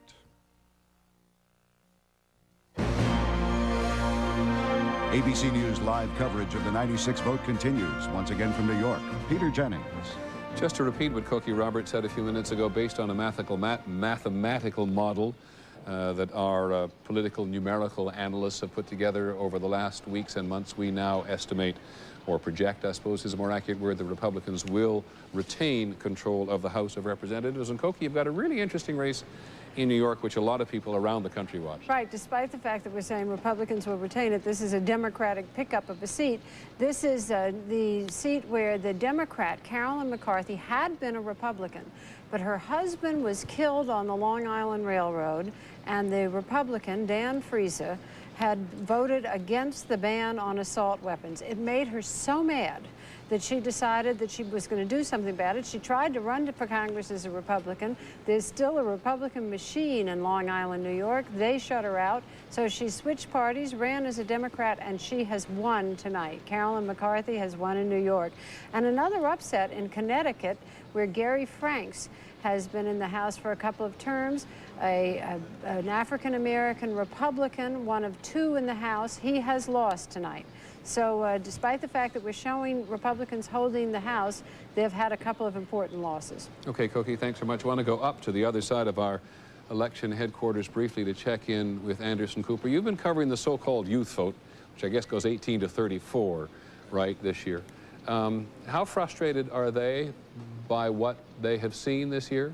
I think there's a lot of frustration out there. I mean, you talk to people who voted for Clinton in '92, and a lot of young people did vote for Clinton in '92, and a lot of them say that they haven't seen the change that they voted for, that there hasn't been, you know, the mandate for change that they wanted. And then you talk to young people who, you know, are Republican, and there's not a lot of excitement there about Bob Dole. I mean, a lot of the issues that Bob Dole was speaking to, Social Security, Medicare, really didn't resonate very well with young voters. And, as you take their pulse, as you have all year, is this the kind of election result which keeps them engaged or turns them off? It turns them off. I mean, you know, it's too early now to tell turnout of young people, but we really expect it to be very low. In fact, you know, it's kind of ironic or pathetic, I guess, how you look at it. This is the 25th anniversary of the 26th Amendment, giving 18 to 21-year-olds the right to vote. And also with Motor Voter, you actually have more registered young people than ever before. And yet, you know, it would be surprising if large numbers of them actually came out this year. Okay, Anderson, thanks very much. Not by any means at the other end of the political spectrum by any means. I'm going to check in Washington with ABC's George Will, who has just joined us now. George, some observations on Mr. Dole's defeat? Well, Mr. Dole's defeat is, of course, a setback for the Republican Party. But, Peter, I must say, I think if the ABC model is correct, as Cokie reports it, and if the Republicans hold the House of Representatives, having gained 10 seats in '92 and 52 in '94, and being poised by all historic precedent for a contraction of their strength, if they continue to hold the House, that means that Bill Clinton will be president for 8 years, 6 of them with a united Republican control of Congress. And given what looks like congressional supremacy, a restoration of this in American history, this is, I frankly think, the conservative ascendancy that began 30 years ago tonight is picking up steam tonight. And does this mean, in your view, gridlock, George, for the next 4 years? It means more than gridlock. I think Mary Maitland put it right, which is that the Republicans have set the agenda in Congress for the last 2 years and will continue to do so. On the other hand, it was Bill Clinton at the news conference, in January of 1994, who felt compelled to say to the public that he was still relevant. Judge his relevancy for us now. Well, I think he still has that problem. In the last 2 years, he has been essentially cut out of governing and has done instead what he does best, which is campaign. But what does he campaign for now, having acknowledged that he's just run his last election? The fact is, I think if you look at the Senate particularly, Peter, and you look at who is replacing whom, Roberts and Brownback replacing Kassebaum and Dole, Pryor replaced by Hutchinson from Arkansas, perhaps Jenkins replacing Johnson in Louisiana, Ency replacing Simpson in Wyoming. Not only is the Republican contingent in the Senate getting larger, it's getting more conservative, and it's indeed possible that the Senate will be more conservative than the House. And what does one of President Clinton's closest advisors have to say about this? George Stephanopoulos has just joined us in Little Rock. Mr. Stephanopoulos, have you been listening? I sure have, and I have to say, I'm not sure that George's analysis is exactly on tonight. The fact is that the president has been governing over the last year. Just in August, we raised the minimum wage, we passed welfare reform, we passed immigration reform, we passed a health care bill when the Republicans rejected the more extreme elements of their party. And what the American people are rewarding tonight is that kind of get-it-done philosophy that the president has shown over the last 4 years. And on the subject of models, as you know, Cookie Roberts has said, based on our analytical model, the Republicans will hold the House as well as the Senate. What is the plan in the White House for governing now? The plan is to build on the progress we've made. The president wants to reach out and work with the Republicans, just as he did this year when the Republicans turned away from extremism. And he's going to do that no matter who controls the Congress, although I haven't given up on the House yet, Peter. Okay. George, when's he going to speak, by the way? Excuse me? When is the president going to make an appearance? We hope pretty soon, probably between 10 and 10:30 Central Time. But we want to make sure the polls are all closed before he comes out. Okay, thanks very much. George Stephanopoulos in Little Rock. Mary Madeline, what do you think of what he has to say? I don't know, I'm a cross between amused and really saddened that on the night that it appears that the president has won, that his chief confidant, George Stephanopoulos, is still calling the Congress with which he has to work, which he has been following their agenda, and they'll continue to set the agenda. He's still calling those people extremists. That's hardly a way to get ready to have a bipartisan government. You would think they would have more grace on this victory night. Mr. Carville, it suggests, James Carville, no more big projects, doesn't it? No more health care reform. Well, I guess, you know, I doubt if health care reform is going to pass in the next 2 years under this Congress. But I didn't know. I thought, in terms of George and Mary, I thought the president won tonight. I thought I'm looking at he's got 50% of the vote. Perot is down, so I thought he had a pretty good night. Truth of the matter is, when people send people to Washington, they expect them to get the job done and work together. So I suspect pretty soon the president and the leaders of the new Congress will sit down. I'm a little bit like George. These mathematical models are one thing. I just soon go back and look at the raw vote. But I'll accept that for the purpose of this. But I would just say that we've had an election tonight. I think people have shown that they have confidence in the president. I think people have shown that they have some confidence in the Congress, although I suspect that the Republican numbers in the House are going to be diminished. And we'll see where we go from there. It'll be an interesting 2 years, and there's work to get done, and I'm sure they'll get down and get it done. Can I put up the popular vote board again? Because this is one of the questions we raised earlier this evening, whether or not the president was going to break 50%.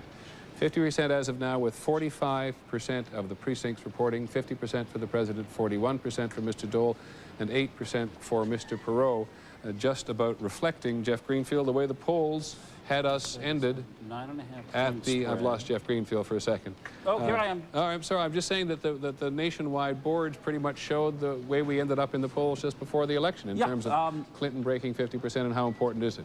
Well, I think it's much more symbolically important. I never quite understood this notion. You know, Richard Nixon got 43% of the vote in 1968 and wound up going to China. But I think for them it was important, and it deprives the Republicans of the capacity to say, well, he's had 2 terms without a majority. But you're right. I mean, this is one of those depressing cases where the pollsters were fairly close to the mark at the end of the day. I sometimes root for upsets just so that human beings can prevail, but it looks like this technology has got it pretty well wired. Mary Madeline and George Will, to each of you the same question. Do you think the Republican Congress is going to be inclined to go for the president now, that we're going to see a whole series of investigations into one issue after the other? Well, there's no shortage of issues, and certainly under the guise of investigating campaign finance reform, you're going to see a loving and detailed and protracted exploration of the foreign money that came into the Democratic Party this year. But the most important engine driving any further investigations of the president is not going to be a member of Congress. It's going to be Mr. Starr, the independent counsel. Mary Madeline? Which the Democrats understand this, and they're already attacking as they do so well. They're already attacking Ken Starr, trying to discredit him. But the truth is, Admiral Mikva, who was the president's former White House counsel, endorsed the integrity and independence of independent counsel Ken Starr. He was approved by an independent panel of 3 federal judges, and they're going to try desperately to undermine his credibility. But the truth is, he is a man of widely renowned integrity and independence, and it's too bad they're going to turn this into a political show. George Will and then David Brinkley. In terms of the campaign itself, George, do you think that Senator Dole could have done it any other way? I think he could have won it. I think what the closing in the final days of the campaign indicates that there was a certain softness in the support of the president. I believe if candidate Dole had adopted a somewhat different theme and stuck with the theme, run more on social issues and less on the economy, he could have won the election. David Brinkley? I would say that his campaign for the presidency was poorly planned. It, at times, even though I saw it close up, I could not tell what they were trying to do, could not tell what the message was. I knew what they were saying, but it didn't fit with the atmosphere. So this is very nebulous, I'm aware, and it's very easy to say something should have been done better. But then you have to say how and why. But I thought it was poorly planned, and why it was so poorly planned, I don't know.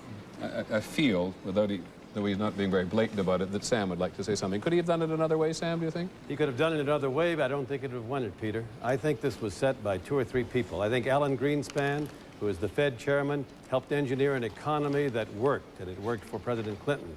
I think the Speaker of the House, Newt Gingrich, helped engineer a shutdown of the Congress twice that scared the country, and that worked against Senator Dole. It wasn't Senator Dole's fault. And I think, of course, Bill Clinton followed the advice of a man named Dick Morris. Mr. Morris is no longer at the White House, the scandal that brought him low in August.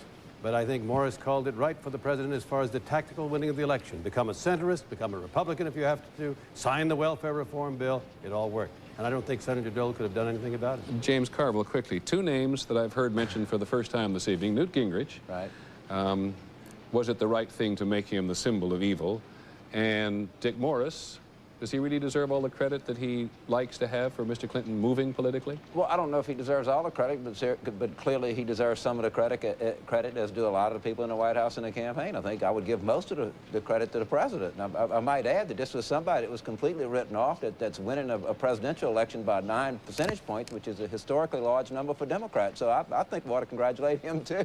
I have to stop you. I apologize. There'll be lots of time in the future to talk about Newt Gingrich. I want to bring folks at home just finally up to date. We're going to go off now at 11 o'clock Eastern Time, giving our local stations all across the country a chance to do their local news. We will come back a little later on. We'll certainly come back in the middle of your local news if President Clinton and or Senator Dole come out and speak to the nation. But let's take a look quickly back up there at the big board.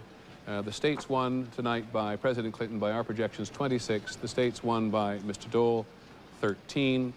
The electoral vote 291 for Mr. Clinton and 126 for Mr. Dole. On the Senate, our projection is that the Republican Party will hold the Senate.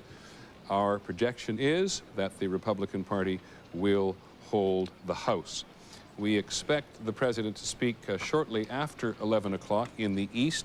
When he does, as I said, we will come back. In the meantime, my thanks to everybody here who has helped us get through this evening so well so far, David Brinkley especially.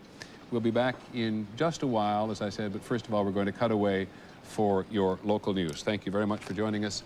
I'm Peter Jennings on behalf of everybody at ABC News at our election headquarters in New York.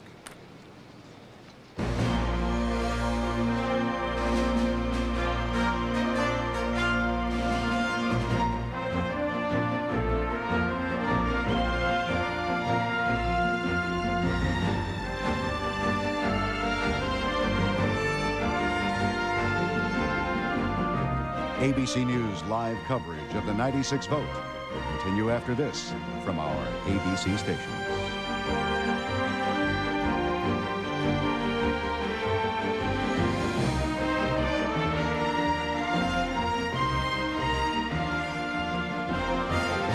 This has been a special presentation of ABC News. More Americans get their news from ABC News than from any other source. When it comes to health coverage, traditional insurance lets you go to any doctor. On the up, Sierra by GMC. See your Central Tennessee GMC dealer today. Thank you. Good service is more. We're going to go now to Russell, Kansas. Bob Dole is making his concession speech, so let's listen in.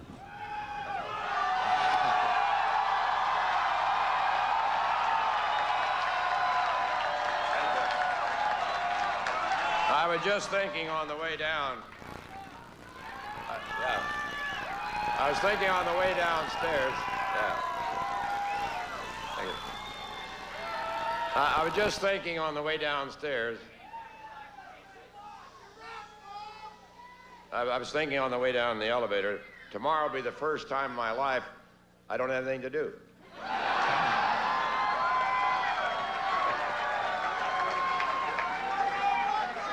But I wanted to come down and thank all of you. You've done a great job, and I'm very proud of Trent.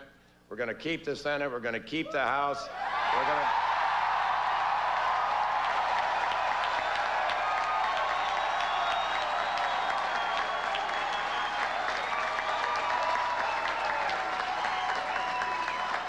Thank you.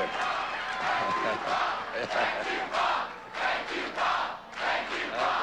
Thank you, Bob. Thank you, Bob. Thank you, Bob. Thank you, Bob. Thank you, Bob. Thank you, Bob. Thank you, Bob. Thank you. Thank you, Bob. Thank you very much.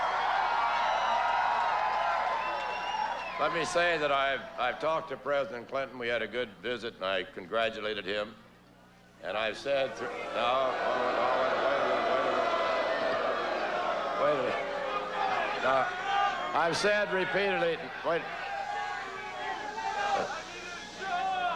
I've said repeatedly in this campaign that the president is my opponent, not my enemy, and I wish him well, and I pledge my support in whatever advances the cause of a better America. That's what the race was about in the first place, a better America as we go into the next century. And I'm very proud also of my teammate, Jack Kemp. I've talked to Jack, and I've thanked Jack Kemp.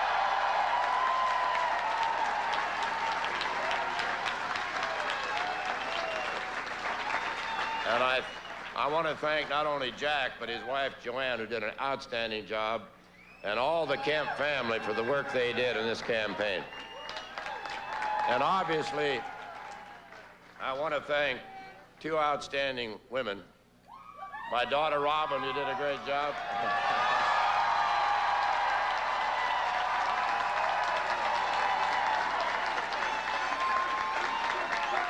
And of course,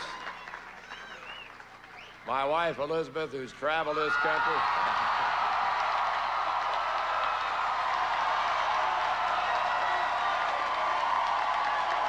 From one end to the other.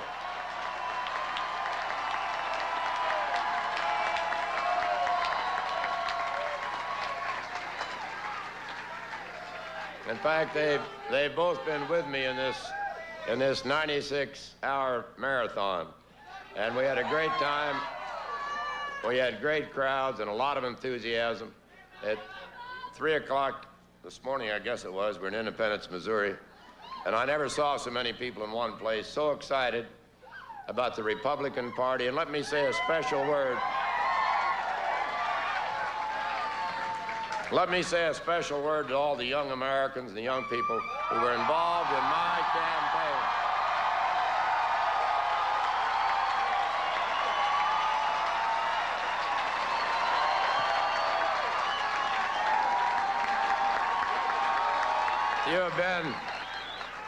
You've been a constant source of inspiration for Elizabeth and myself. But I might add, you're not going to get that tax cut if you don't be quiet. Yeah.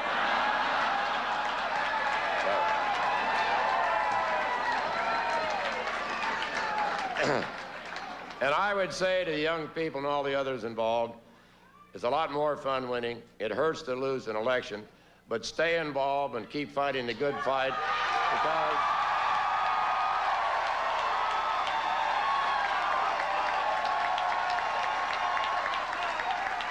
because you are the ones who will make the 21st century the next American century. And I don't want anybody to pass out here, but I also want to thank all the media who traveled with me on the plane. And all my friends. No, come on. No, come on. Come on. All of my friends, and we have many friends in the media, and they were there every day, every night, every day, and every night as we flew around this country.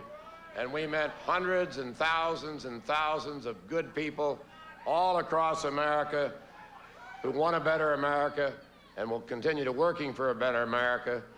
And as I look around tonight and I came in, I saw a lot of very special people who've been helping me for the last 10, 15, 20, 25 years. And I say thank you for all you've done, because I know your support.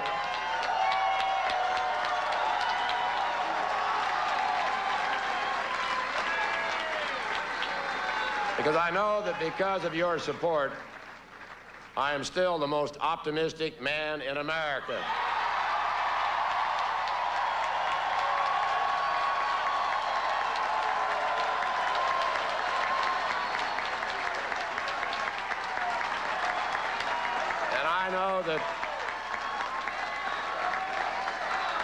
And I know that thousands of you have worked day and night, and millions of you trusted Jack Kemp and me with your vote, and for that, we will always be grateful, and I say thank you very much.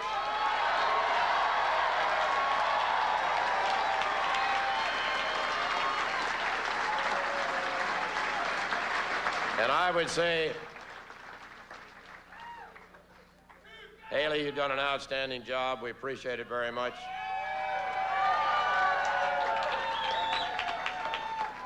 And we've had our co-chairman flying around with us. You've done a great job. We appreciated your being with us. Thank you.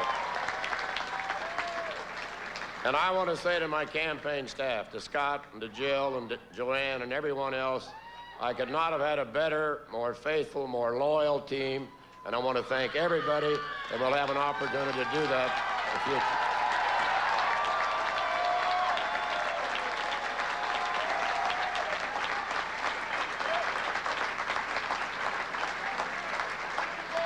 It's been a long time since I entered politics, way back in 1951. And a lot of things have happened since that time, but some things never change. A few days after I took my seat in the state legislature, a reporter asked me what I had on my agenda. And I said, well, I'm going to sit back and watch for a few days, and then I'll stand up for what I think is right. And any of you wondering what my plans may be in the future, I'm going to sit back for a few days, then I'm going to start standing up for what I think is right for America and right for you.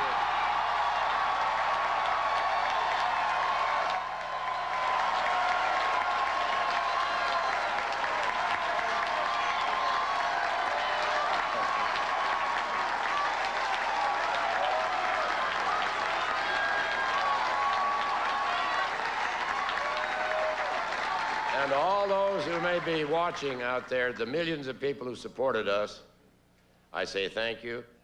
We've enjoyed it. It's been a long, long campaign. I've learned a lot. I hope the American people have learned a lot.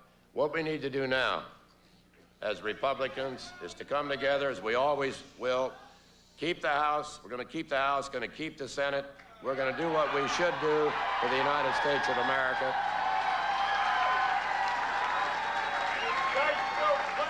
And I've never been prouder in my life than to have been the Republican nominee for President of the United States.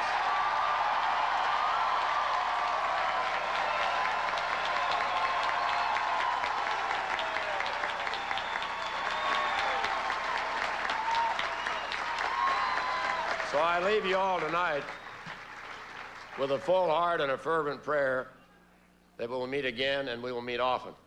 In this land where miracles are always happening, where every day is a new beginning, and every life a blessing from God. So I want to say thanks to each one of you here. Thank you for all you've done and all you will do in the future for America.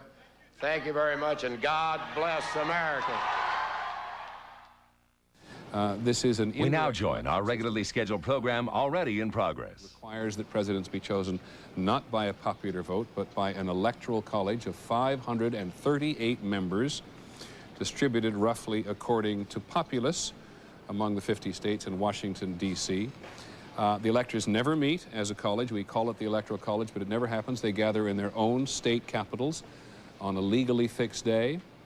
A simple majority of 270 votes wins. As you know, a state or the district gets the same number of electors as they have elected representatives to the Congress. So it's a combination of the number of representatives in the House and the number of senators. And they are the basics you read in your history books, if you're up to date, of an old elitist system invented by the New World aristocrats who wrote the Constitution, because they rather feared that the popular vote would have a whole lot of bumpkins, as somebody once said about this, going out and casting their vote for political leaders. And they wanted the Electoral College so that wiser minds might prevail on such occasions. And that is how the Electoral College came to be in brief. There are books about it. Jeff Greenfield wrote a whole novel recently about it. But there's the short version as to why we have an Electoral College in America. Not bad, eh? No, that's very Thanks, good. David. It's all you need to know. We'll be right back after this message.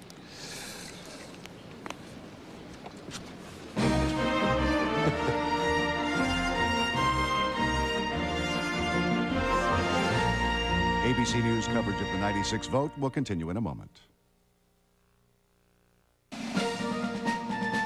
ABC News live coverage of the 96 vote continues once again from New York. Peter Jennings. Welcome back to our coverage of Politics 96. We have some projections to make. We go up to the Senate and Sam Donaldson. That's right, Peter. Let's project some of the Senate races, including one that you talked about as Senator Dole was about to begin his speech. That's the state of Oregon, where we project that Tom Berger, the Democrat, has won that seat, and that's a switch, because Mark Hatfield, the retiring senator, was a Republican, and that's a switch, meaning the Democrats have picked up one there. In Louisiana, Mary Landrieu, we project, has contained the damage for the Democratic side. She has maintained the seat that Bennett Johnston, a Democrat, held before his retirement. Mary Landrieu, we think, is the winner in Louisiana. In Maine, we project that Susan Collins, a Republican, has held that seat for the Republicans. It was Bill Cohen's, and he's retiring, and so she has won there, we believe. And in South Dakota, here's another switch. We believe that Tim Johnson has won that Senate seat and defeated the incumbent Republican Senator Larry Pressler. Now, that would leave a net gain for the Republicans in our tote board of about 1 so far. But it is still mathematically impossible now for the Democrats to win the Senate, even if they won every one. And finally, we are willing to call New Hampshire. And after a long night, Peter, we believe that Republican Senator Bob Smith has retained his seat in New Hampshire. It's tough going, at least for us, in this race, because it got very, very narrow. But we think now we can project that Bob Smith has retained the seat, which means the Republicans would pick up 2 Senate seats. Now, there are still 2 or 3 races outstanding. I guess there are 2 races outstanding that are too close to call at this point, and the polls have not closed in Alaska, where Senator Ted Stevens is bidding for re-election. He was way ahead in the tracking polls before the election today. But we have not called that race because the polls have not closed there. That's at least one of the reasons. Sam, give us a clue to the main one.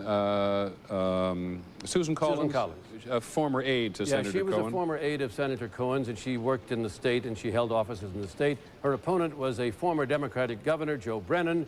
At one point, it looked like he might win. As the days wore down, however, Susan Collins came back, and she's retained the seat. Sometimes said he'd been around just too long, right? Well, I don't want to be one to talk about being long in the tooth, Peter. I mean, I'm getting there, so I'm not going to accuse Joe Brennan of being that. He and Susan Collins ran against each other for the governorship 2 years ago. There was also a fellow named Angus King in the race. He was the independent. Angus King won.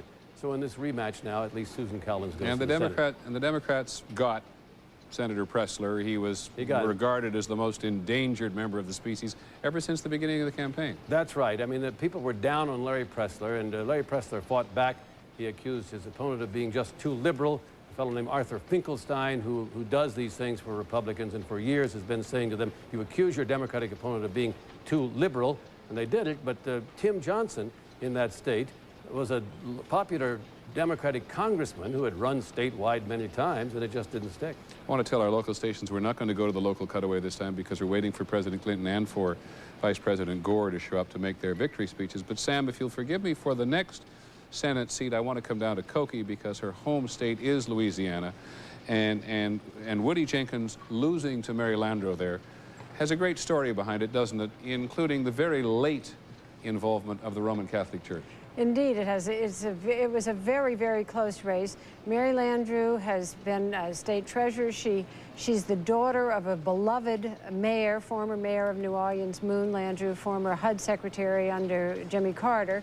And she had run for the Senate, alienated a black candidate for the Senate, Cleo Fields, who she did not endorse in the runoff against the Republican who did win, Mike Foster, who's now the Republican governor of the state.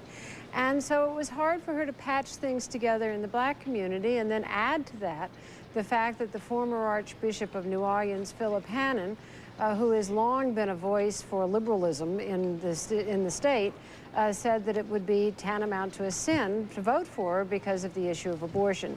But still, she seems to have squeaked it out. And Peter, I have to say to you that this means that there are now more women in the Senate than ever before in history if Susan Collins and Mary Landrieu have won. Nancy Kassebaum resigned, but that's still a gain of 1.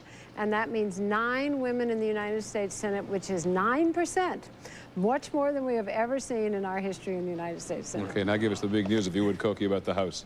And in the House of Representatives, where we are trying to keep a running total, we see now out of the total, the number to gain the majority of the House is 218. Right now, we say that the Republicans have won 204 seats already tonight.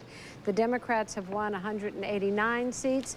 That means so far a net gain of 5 for the Democrats, and our ABC News model is projecting that Democrats will pick up 10 seats. That will be short of allowing them to get a majority. And then those freshmen, those Gingrich, that Gingrich class of 1994 that we've been watching so closely, the Democrats trying to pick off. There were 71 of them up for re-election. So far, 34 of them have won, 5 of them have lost. So it looks like the Republicans will squeak it out in the House. We've been waiting for Mr. Gingrich to talk to us for some time, by the way. He's told us he will not until the shape of the House becomes utterly clear. And I don't want to beat your Louisiana roots to death here, but it's fine. this business of a woman at the end of the evening. This business of a woman and a liberal or liberalish woman winning in Louisiana will be enormous news in that state, won't it? It is very big news, and she had a lot of opposition. She had opposition not only from the Archbishop and from members of the black community. She also did from a longtime Democratic force, Edwin Edwards, who was governor of the state for a while. So it's been tough for her, but she's made it apparently. Well, it was deemed at one point in his history to be tough for Bill Clinton, but the master campaigner is about to make an appearance in Little Rock with Mrs. Clinton and daughter Chelsea by his side. Ruffles and flourishes. Touches there.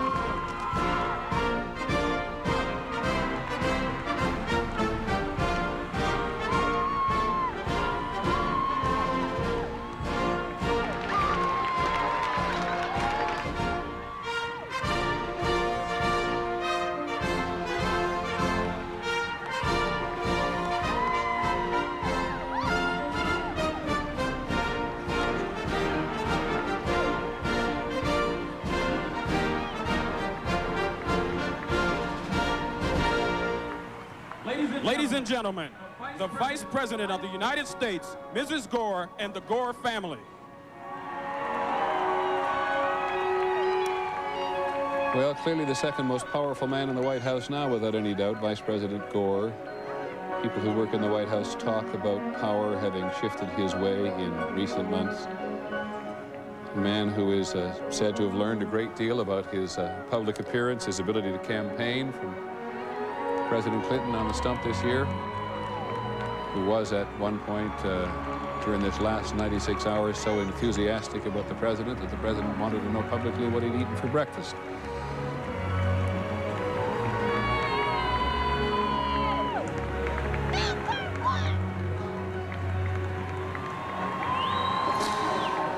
David Brinkley, you're looking at a man here of 50 years old, President Clinton, who's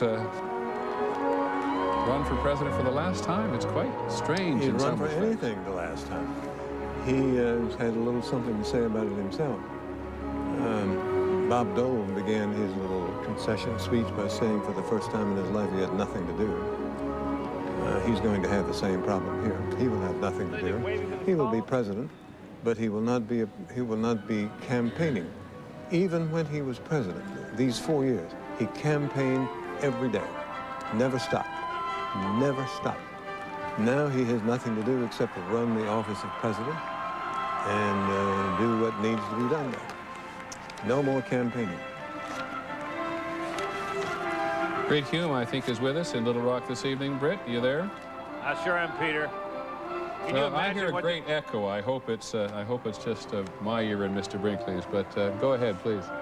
Can you imagine what this must feel like to both Gore and Clinton, Peter? Particularly when you think how far down Mr. Clinton seemed to be just 2 years ago. For him to ascend to this pinnacle again is the act of truly a master politician.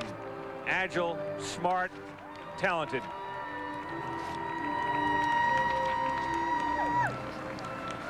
We're hearing, I must confess, here in New York, recorded music. I'm not sure that's what they're hearing in Yes, it is, Little Rock. Peter. Okay, that is at the event itself. Yes, it is at the event. It's the fanfare for the common man.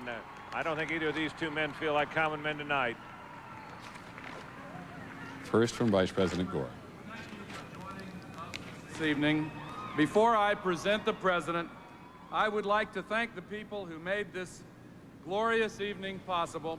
My wife, Tipper, who has campaigned from one end of the country and back again with flair and passion.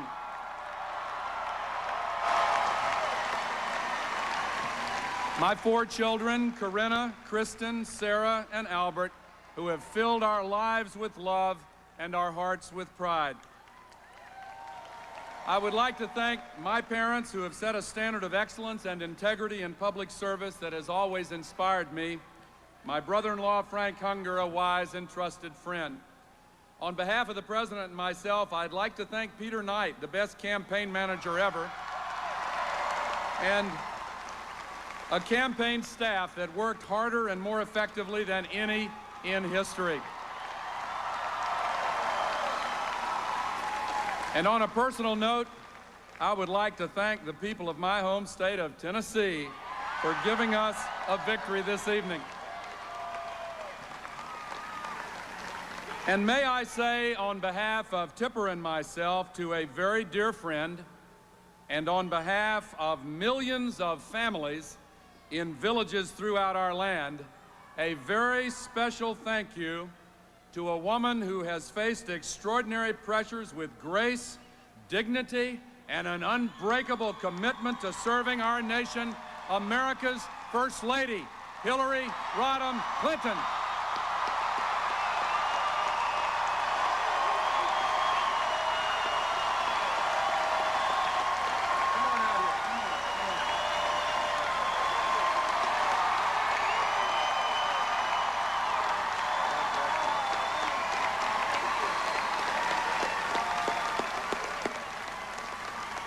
A few blocks from here, in the summer of 1992, then Governor Bill Clinton asked me to be his running mate. It has been my great privilege to work by his side these past 4 years, and I want you to know I have gotten to know him as very few others have. I have seen him lift and carry burdens of unimaginable weight, day after day after day. I've heard him ask over and over again, what is right for the American people?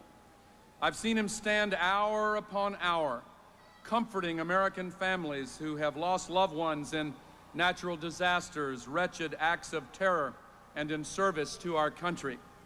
I've seen him go on working for the American people from before dawn to well after midnight, however difficult the challenge, however towering the obstacles, however long the odds. That takes strength. That takes vision. That takes leadership. That takes character.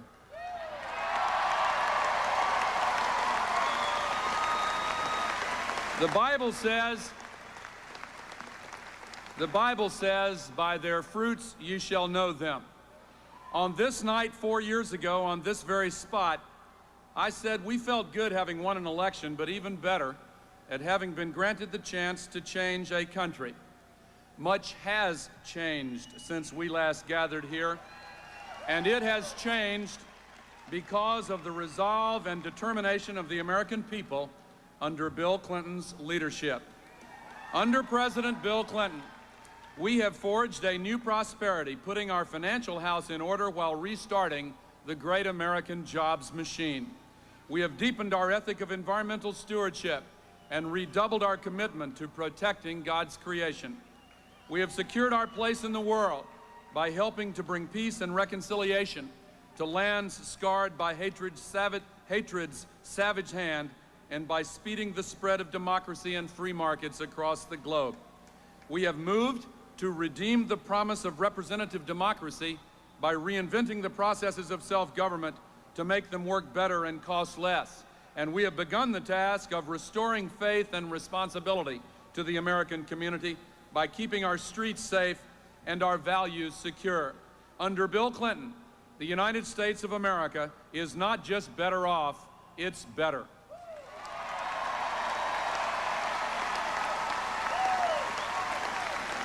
Now, 4 years later, we again celebrate a victory. But what we savor much more is the opportunity you have given us once again to lift our country higher still. And from where we stand tonight, we can now see the shimmering rays of light that signal the dawn of the 21st century. We see an America that is preparing and empowering all of its people and giving them opportunities to succeed. We see an America in which success does not depend on how others categorize you, but upon what is in your heart. An America in which talented teachers shepherd dedicated students through the best schools in the entire world, where an 8-year-old can pick up a book and read it on his or her own. An America in which higher education is open to all and affordable by all. From our vantage point tonight, we see an America where every child can connect to the information superhighway and absorb the vast knowledge of a small planet. An America where any person with a good idea and the desire to work can enter the new networked economy and become tomorrow's successful entrepreneur. An America where the greatest scientists in the world continue to make discoveries. While the Vice President continues to make his concession speech, we interrupt briefly to acceptance speech. Did I say concession speech? My apologies. His victory speech, I guess, or as some people would argue, his first political speech of the 2000 campaign. At any rate, we interrupt briefly to tell you that we now are in a position to make another projection at the presidential level, which is that President Clinton is going to win the 8 electoral votes in Arizona. Arizona holds a record in national politics, has not voted for a Democrat since 1948. It is close, and we're looking at 42% of the precincts reporting, but it's the longest string of voting for one party, Arizona. The Democrats were very optimistic this year. Mr. Clinton made 3 visits to Arizona after the convention, but then so did Senator Dole, for that matter. There's the electoral vote count. Arizona, of course, one of the fastest growing states in the nation, all with the blessings and curses that go with it. And while we're looking at some numbers, or at least talking about some numbers before the President speaks here, ABC News now projects that the turnout for the entire presidential election this year is going to be 49%. That's a projection we make. I can tell you now, just looking at some of it, that the turnout is down. 49% would make it the lowest since 1924. In 1988, it was 50%, and it began to crest back up somewhat after that. 1980, 50%, the last really low turnout. 1992, it was back up to 55%, and our projection is now that it's going to be 49%. And so what you see is the voter apathy, the voter disenchantment, which we talked about so often throughout the year, reflected in the voter turnout. Here's some real numbers. New Hampshire, in the presidential race, 70% of the vote is in. The turnout tonight was 56% of the voting age population. In the 92 presidential race, it was 63%. In, for example, Indiana, in the presidential race, with almost 90% of the vote in, 52% of the voting age population turned out tonight. Not much different, 55% in 1992. In Kentucky, 47% of the voting age population turned out tonight, very low. 92 it was 54%. So it looks like the enthusiasm for this campaign was about where people said it really was. The polls have now closed in Alaska, and we are now projecting that Senator Dole is the winner in Alaska. And on the Senate side in Alaska, we are projecting that the incumbent Senator Ted Stevens, who's been seeking a 5th term, he was running against something of a flake, has been reelected. His opponent, Teresa Obermeyer, was released from federal prison where she'd served a 30-day sentence for disorderly conduct because she liked to disrupt Senator Stevens' events. But we project Alaska for Dole, and here is the president. Thank you for being here.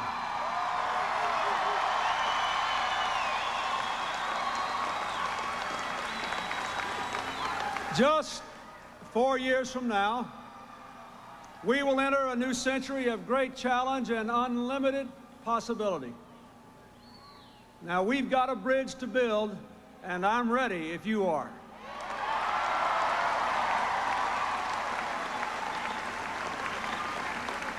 Today, the American people have spoken.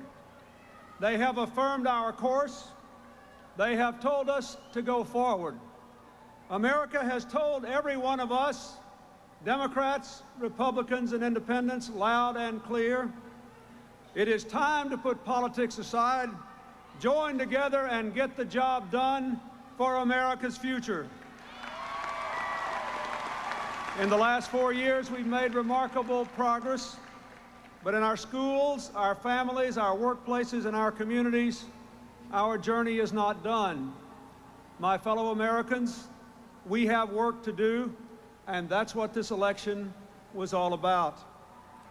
I want to say to all of you here and to all of the American people, no words can convey the gratitude I feel tonight for the honor that has been given to me. It is an honor that belongs to many. First, to my family, to my wonderful wife of 21 years,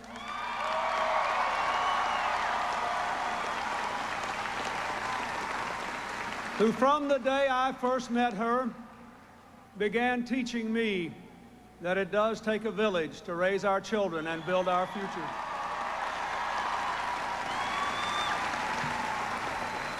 To our daughter Chelsea, for understanding the work we have done together, the burdens it has imposed. Today, I went down to the train station to vote in the last election in which I will appear on the ballot. And as I have done in every year since she was born, I took Chelsea to the ballot with me. And as we looked at the ballot together and discussed the issues there, I thank God that I was born an American.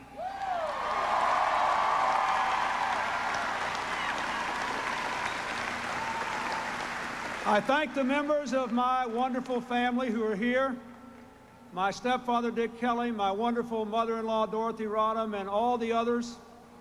And I thank my beloved mother who is smiling up there and said, I never had a doubt. I always knew it would be this way.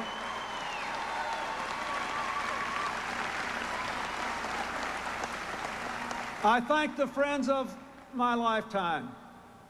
There are people who have stood with me through thick and thin, who started with me in grade school and junior and senior high school, in college and all across the years since. Friends who knew me and knew my dreams and stood as a powerful force against those who sought to stop America's progress with the politics of personal destruction. Thank you, my friends. Thank you for what you did for America.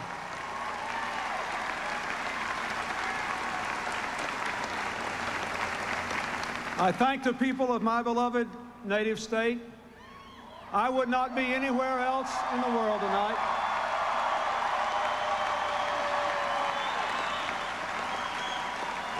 In front of this wonderful old Capitol that has seen so much of my own life and our state's history. I thank you for staying with me so long, for never giving up, for always knowing that we could do better. I thank the finest vice president this country has ever seen.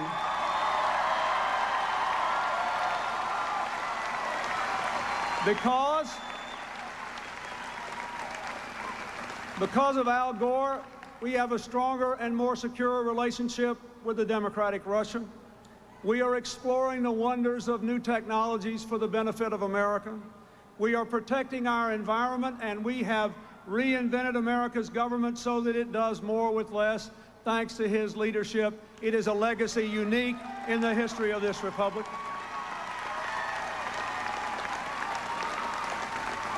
I thank Tipper for her friendship, for her crusades on behalf of our children and the mental health of the American people, and for always standing with us along with her children and her family. I thank the members of our administration, the cabinet members, the members of the White House staff,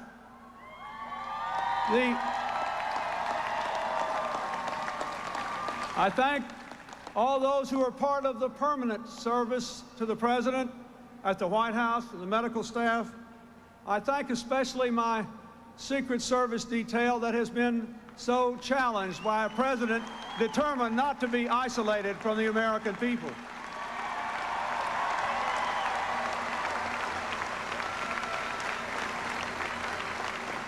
I thank the members of our campaign staff, all those who have served in this election and the work you have done. I thank the leaders of our party in the Congress and the state houses. I thank all those who stood for what we believe in these elections today, those who won and those who did not. You did a service to America by raising the things in which we believe, and I thank you all and wish you Godspeed. I want to thank the employees of the nation's government. They have had to do a remarkable job. We have reduced the size of our government to its smallest point since President Kennedy served, and yet they have continued to serve the people better year in and year out. They had to do it in the face of enormous challenges and outright hatred for momentary periods.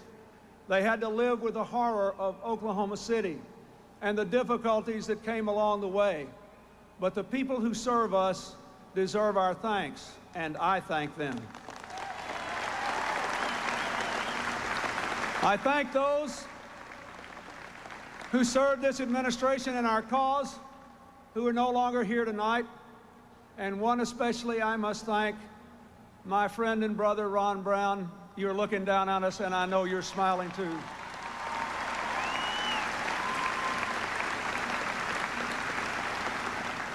On a purely personal note, I must thank my pastor, Rex Horn, who prayed with me before I came out here tonight, and all the ministers and people of God who prayed for me and with me over these last 4 years.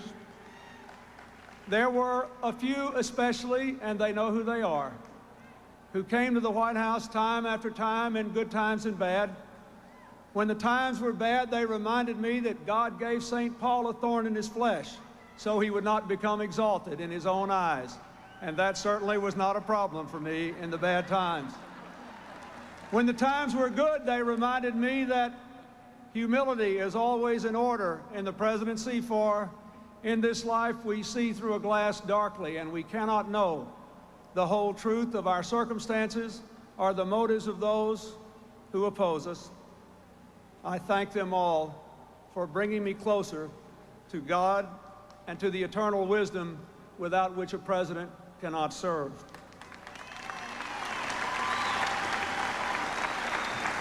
I would like to say a special word of thanks to Senator Dole, and I ask you to join me in applause for his lifetime of service to the United States.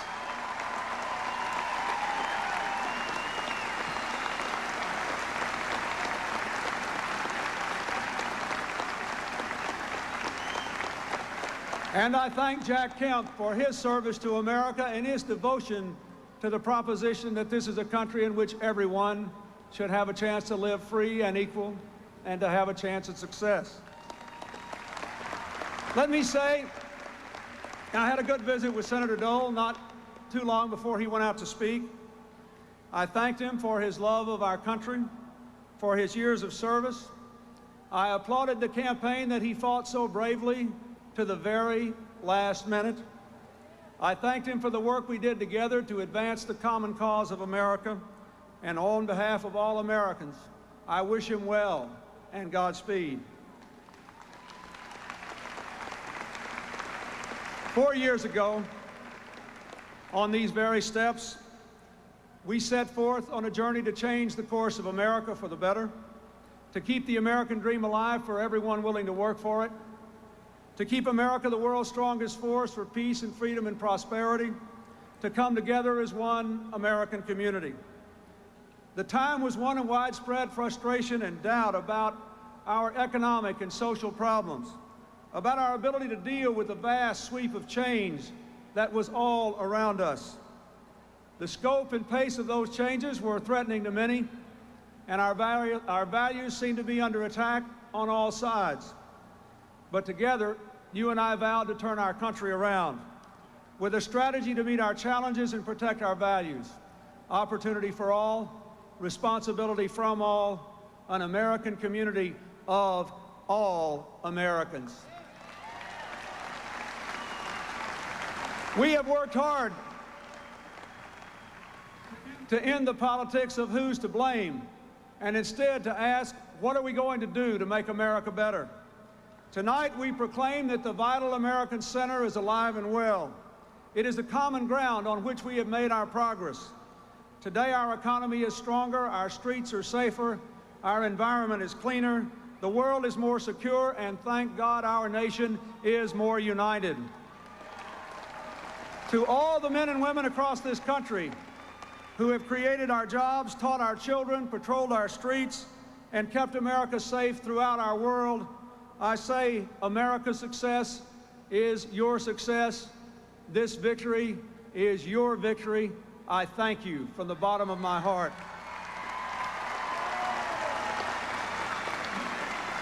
Now, my fellow Americans, a vast new century lies before us. It will be a time more full of opportunity for people to live out their dreams than any in human history.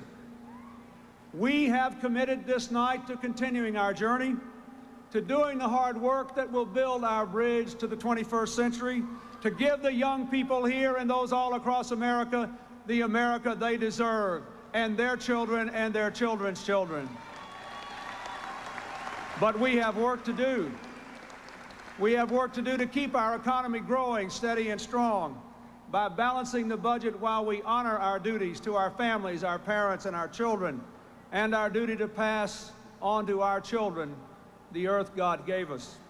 We have work to do to give all of our children the gift of an education, to make sure every 8-year-old can read, every 12-year-old can log on to the internet, and yes, every single 18-year-old in this country willing to work for it can have a college education.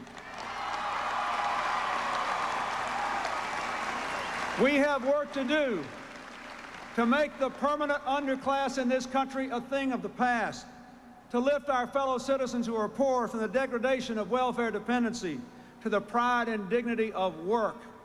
We have work to do to strengthen our families, to help our parents succeed at home and at work, to keep our children safe from harm in their schools, their streets, their homes, and their communities, to clean up our environment so that our children grow up next to parks, not poison, to tell them that drugs are wrong and illegal and they can kill them, to teach them right from wrong.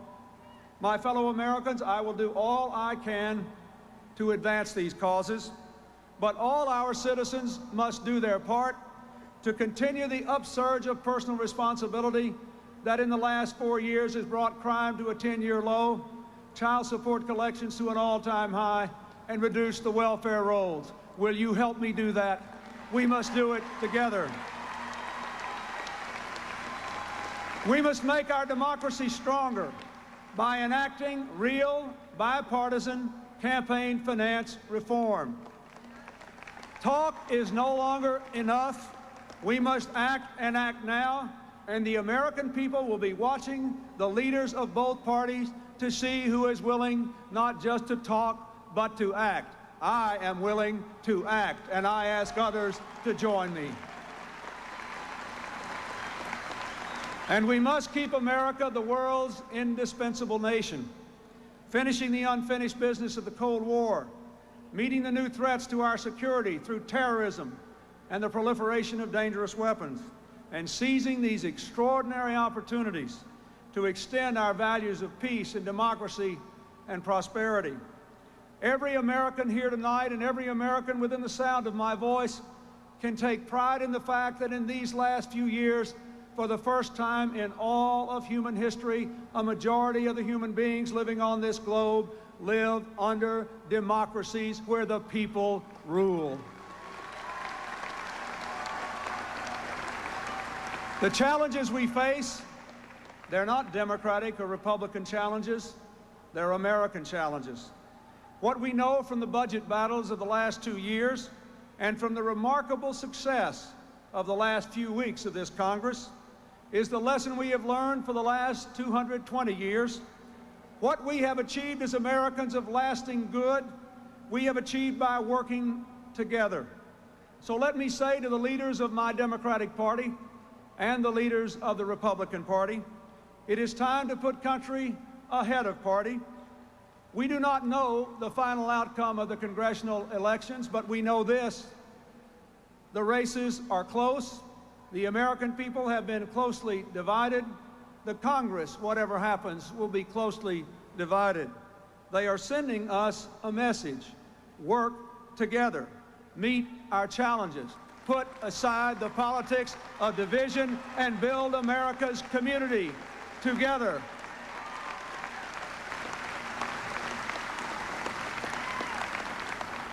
On this beautiful night, when we have shared so much joy and so much music and so much laughter and so much pride, it is hard for me to believe that it was 23 years ago when I first began to go to the people of Arkansas to ask for their support.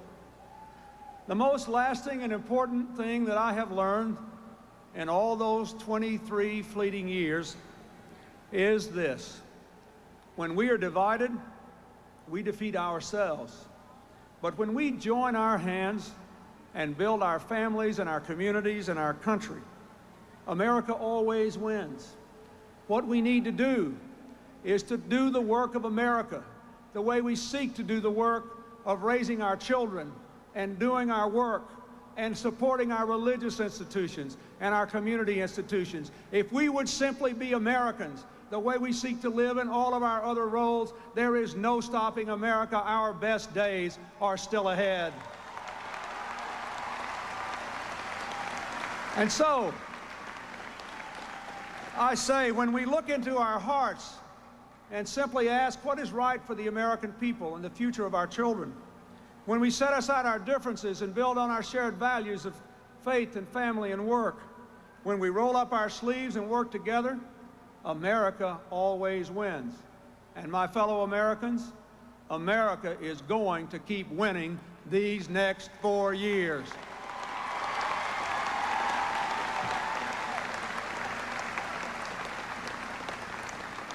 Let me say that, as all of you here from my native state know, I believe this and I have tried to live by it, because there is no person in America who has been given more gifts than I have.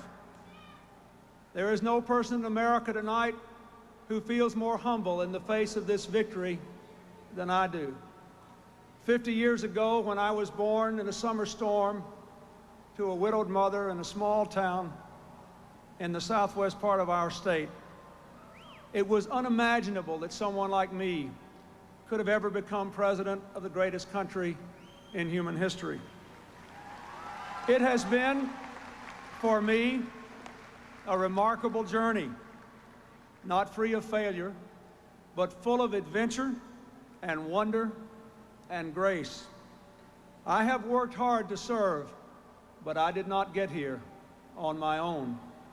Every step along the way, for these last 23 years and long before, there was a teacher, a doctor, a neighbor, a parent, a friend, a wife, a daughter, who always had time to care, who always tried to give me instruction and encouragement, and who never gave up. I got here tonight, my fellow Americans, because America gave me a chance. That is what all the children of America deserve. Our people have to give them the tools, to give them not a guarantee, but that real chance to live up to their God-given potential. And I ask you to join me in that commitment. Every child deserves the main chance that I was given.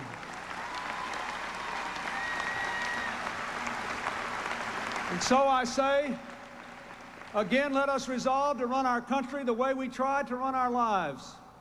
Whether you are of the party of Thomas Jefferson or the party of Abraham Lincoln, whether you're an independent or unaffiliated, remember that we all belong to the greatest nation in history. To us, much has been given and much is still expected. We must rise to the challenge of building that bridge to the 21st century. Tonight is a night for joy, not just for us here, but for all Americans. For the 53rd time in our history, our people have made their quiet and deliberate decision. They have come together with their powerful voice and expressed their will. Tonight we celebrate the miracle of America. Tomorrow we greet the dawn and begin our work anew. I am more grateful than I can say. You have given me an opportunity and a responsibility that comes to few people. I will do my best, and together we will build that bridge to the 21st century. Thank you, good night, and God bless America. Thank you. Thank you. President celebrating the miracle of America, speaking of his own journey, one of adventure and wonder and joy, he says. Fireworks in Little Rock tonight, and a few, perhaps, squirms across America, just only a few, perhaps, as they hear the President mention that bridge to the 21st century just once more. I've been joined at the rail here by my colleagues, my disrespectful colleagues, I might add, and I promise you it is not a dole rail. But before we get to you, a couple of things. The President speaks in the face of low turnout, 49%. Take a look at the popular vote tonight with 69% of the precincts reporting. The President has not yet reached that symbolic 50%, which he would very much like to reach. And as we now turn to Lynn Sure, who monitors our exit polls, we hear that there are serious anxieties, right, Lynn, about a second Clinton term? Well, indeed, Peter, not to rain on the President's parade, but more than half of the voters say they voted for him with reservations tonight. And there's not some really not great news for him for the future. We asked voters their feelings about what would happen in a Clinton second term, how they felt about that. Well, only 46% said that they were optimistic about a Clinton second term. More than half, 52%, said they are concerned about what the President will do in his second term. We also asked voters whether they support the Clinton agenda. In other words, what they think he wants to do in the next 4 years.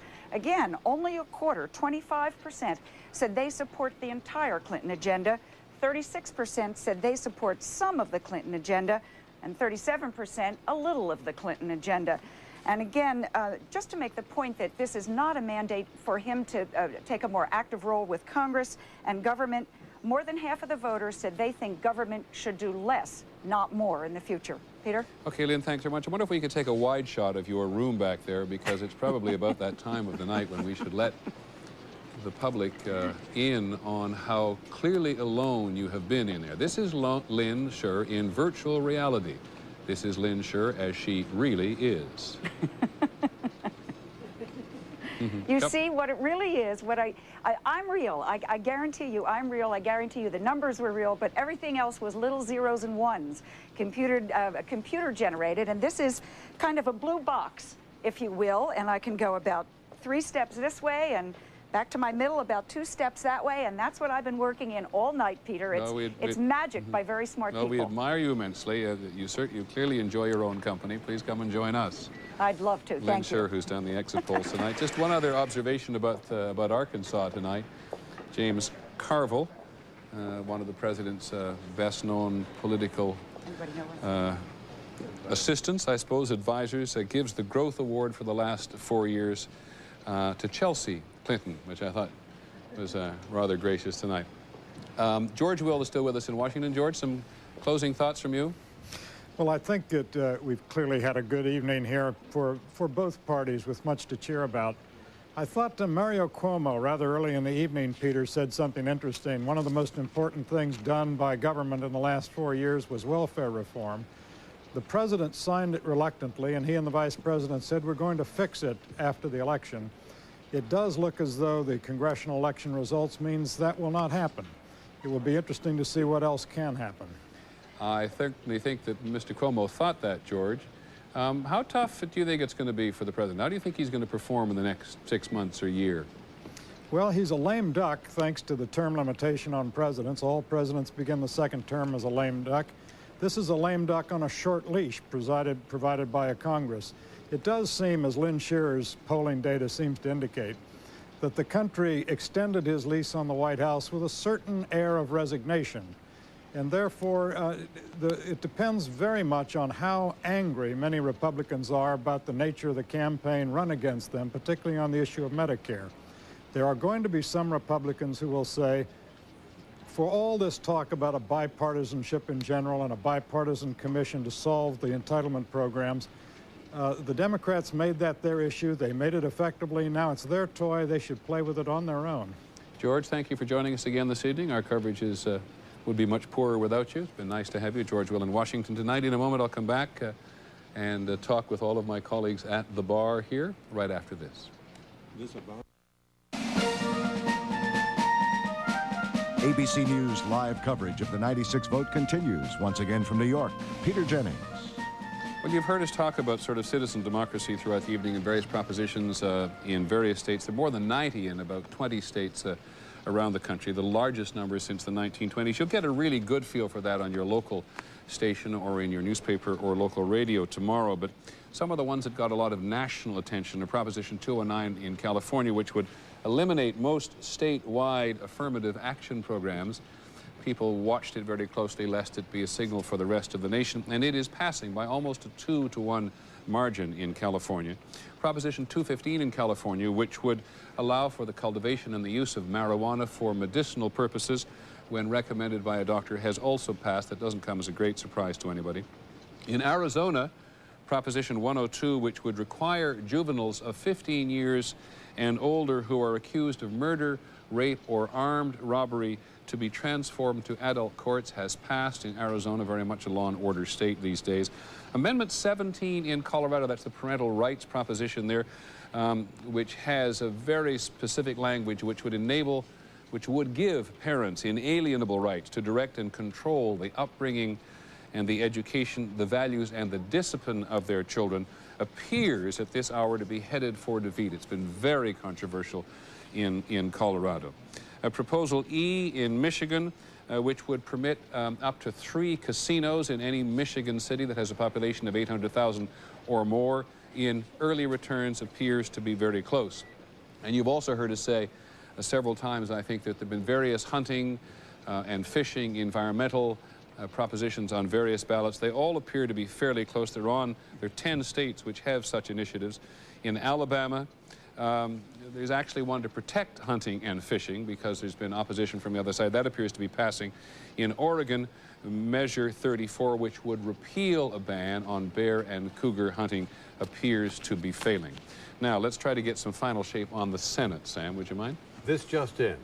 ABC News projects that in Colorado, Wayne Allard will be the new senator, and he will thus hold the seats for the Republicans because Hank Brown, the retiring senator, is a Republican. And that means, if our projections are correct, that the Republicans will pick up 1 seat in the United States Senate, and the next Senate will be 54 Republicans and 46 Democrats. I think this flies in the face of almost every piece of conventional wisdom I heard before the election. Am I right? Well, I think a lot of people did think the Republicans would hold the Senate. No, I mean the specific numbers. Yeah, the specific numbers, I guess so. I suppose this makes it a little tougher for the president. And there are two other things to say. If President Clinton nominates Supreme Court justices, and people have speculated that there may be anywhere from 1 to 3 justices retiring, he's going to have a tough time getting people through the Senate the Republicans don't like. And second, you remember that the constitutional amendment to balance the budget failed by 1 vote in the last Congress. It may pass in this next Congress if the Senate has its way. It failed by 1 vote in the Senate.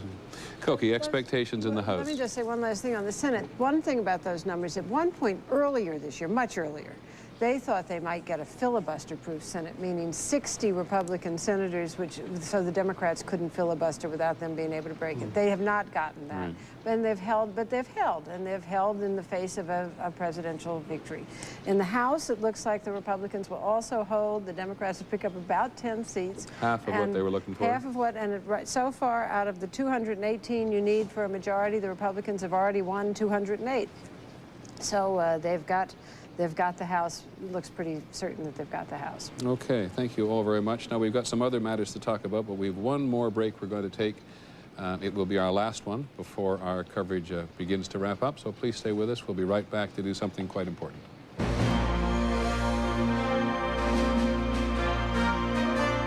ABC News live coverage of the 96 vote will continue in a moment.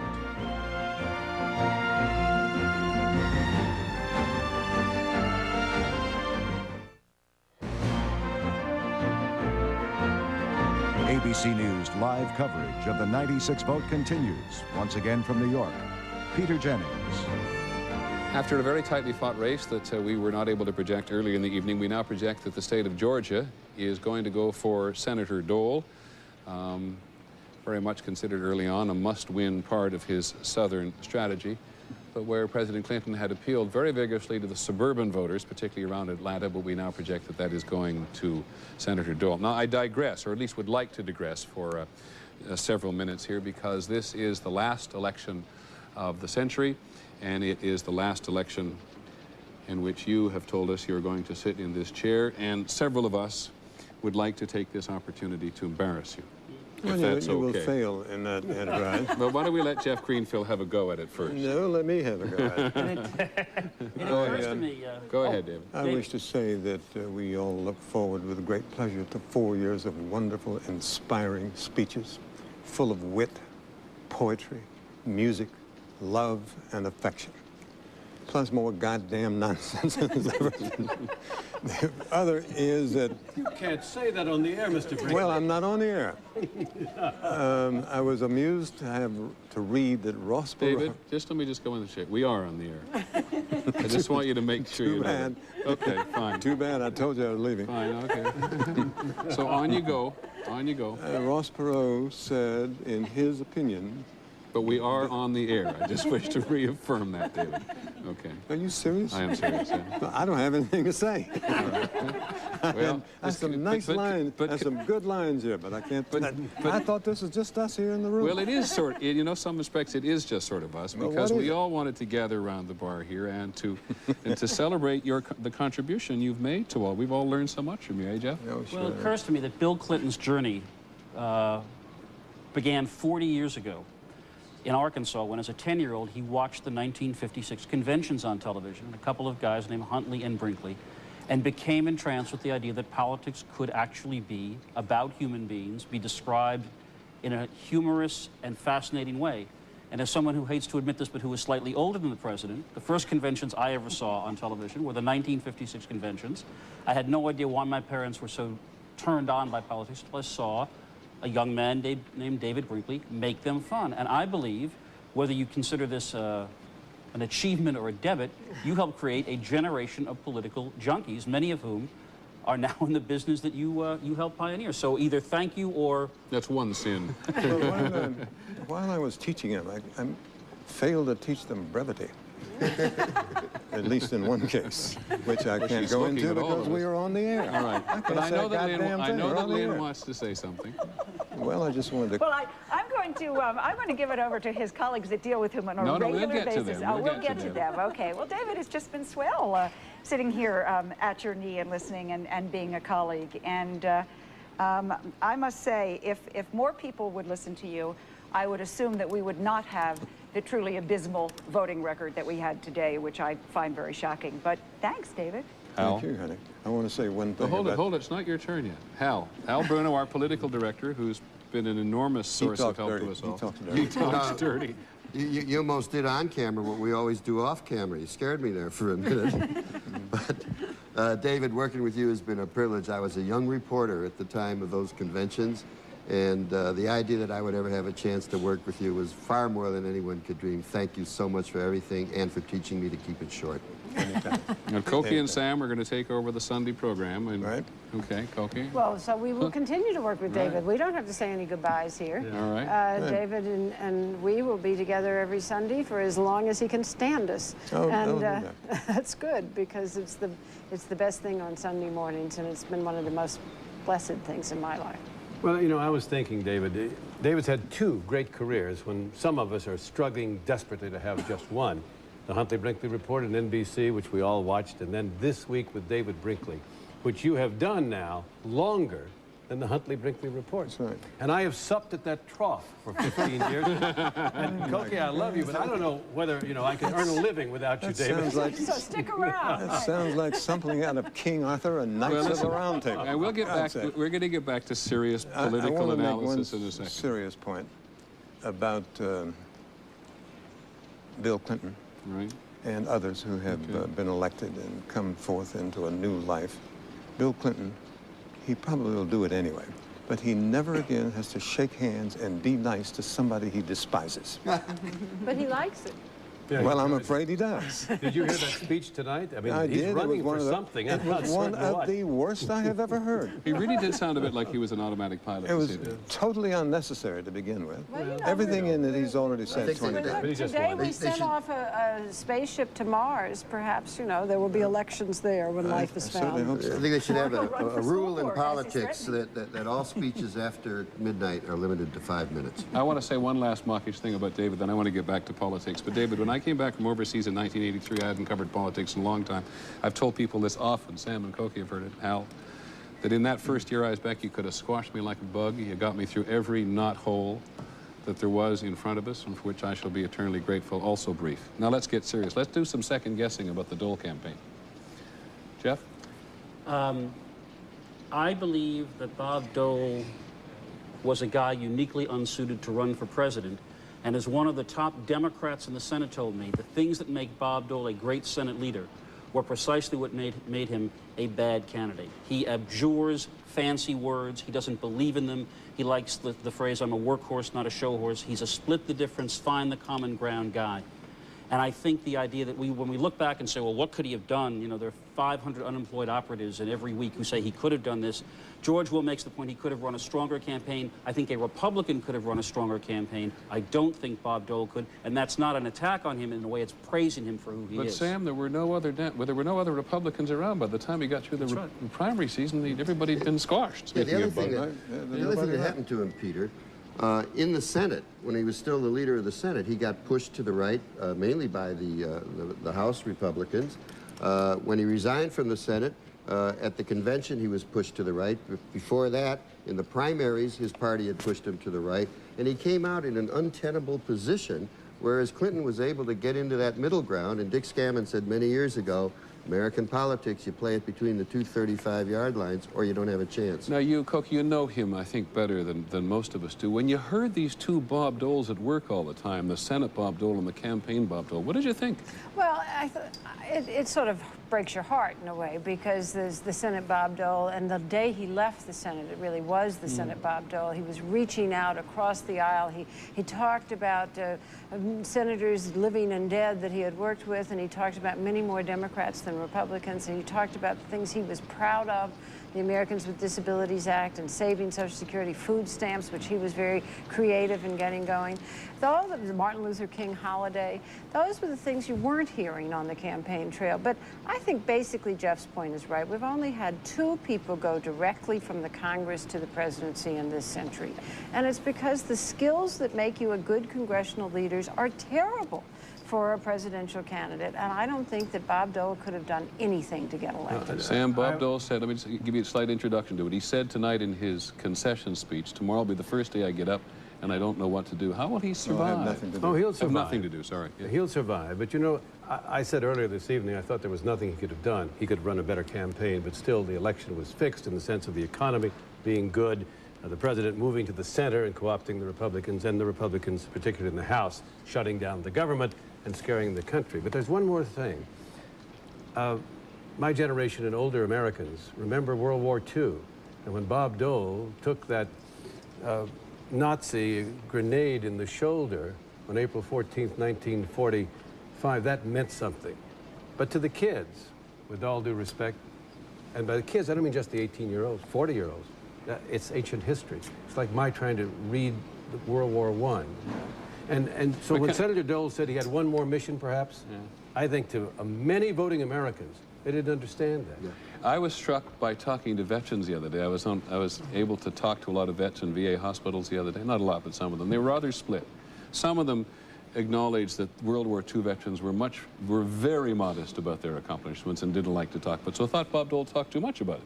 The other half thought he could have talked more. Look at the way, yes, I'm sorry, just to offer the veterans things back to Bob Dole as Senate leader. What is extraordinary is, and what's very sad, that in this year, when the voters expressed great interest in knowing how Congress works and in getting legislation done, this man left the one job that he was just superb at.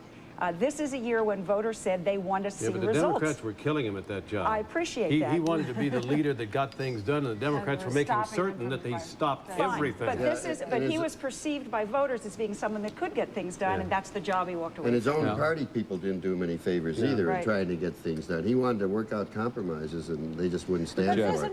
There's another thing.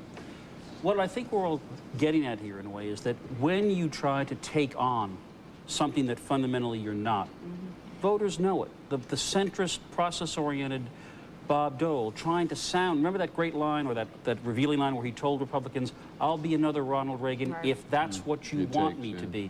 And you contrast that with Ronald Reagan, who seemed to have an age problem when he ran, was widely derided as a guy who'd never make it in the field of president, but who knew what he was about and campaigned in poetry, as I said earlier. Some people think he governed in poetry as well. But the difference of Bob Dole trying to put on the cloak of a visionary conservative Republican who he was not, and Reagan, who was that in his bones, tells you a major difference. Jeff has a major point here. The old Bob Dole, who didn't show up this year, was for affirmative action, saved it in the Nixon administration, was a fiscal hawk. So the new Bob Dole becomes a supply-sider. He never believed that. And I said during the campaign to people, in private, I would say, don't worry if you don't like the 15% tax cut, if you think that's the wrong thing to do. If Dole is elected president, he will veto it if Congress passes it. Let me change. I want to change direction, Cokie. I apologize. Clinton. Okay, now we've got. Okay, then start off, because 4 years of Clinton, is the country going to enjoy it? Yes, no. What is your considered opinion tonight? That's a real sentence. Yes, no. Have you been belling up to this bar before us? I don't know how to get to this bar. I'm having trouble. The fact is that I wanted to talk for a little bit about Clinton in this race, and then I'll talk about 4 years. But Clinton, we're talking about Dole. The truth is, he thought, you always move to the right to get the nomination, Hal, and the Democrats moved to the left to get theirs. He thought initially that getting the nomination was all he'd need because Clinton was such a flawed president that anybody could beat him. And the fact is that Clinton did very, very well, not only in terms of coming back to the middle, but of getting his message right, and then the economy performed beautifully. And at least beautifully enough in the voters' minds. Lynn's exit poll showing it all night. And I think that it became a much harder task than he had realized. So now the next 4 years can be very problematic. Could Bill Clinton have won without Newt Gingrich? It would have been much harder to win without Newt Gingrich. It made it a lot easier. But what Newt Gingrich mainly did was scare off other Democrats from getting into the primaries against Clinton. That was the single most important thing that happened.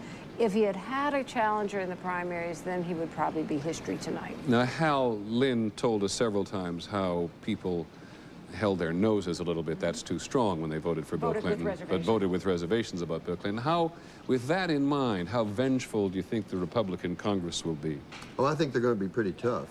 The great danger is that either the president or the leaders of the Republican Congress will each think that they've got a mandate, one because they got reelected. And when that happens, they are headed for trouble.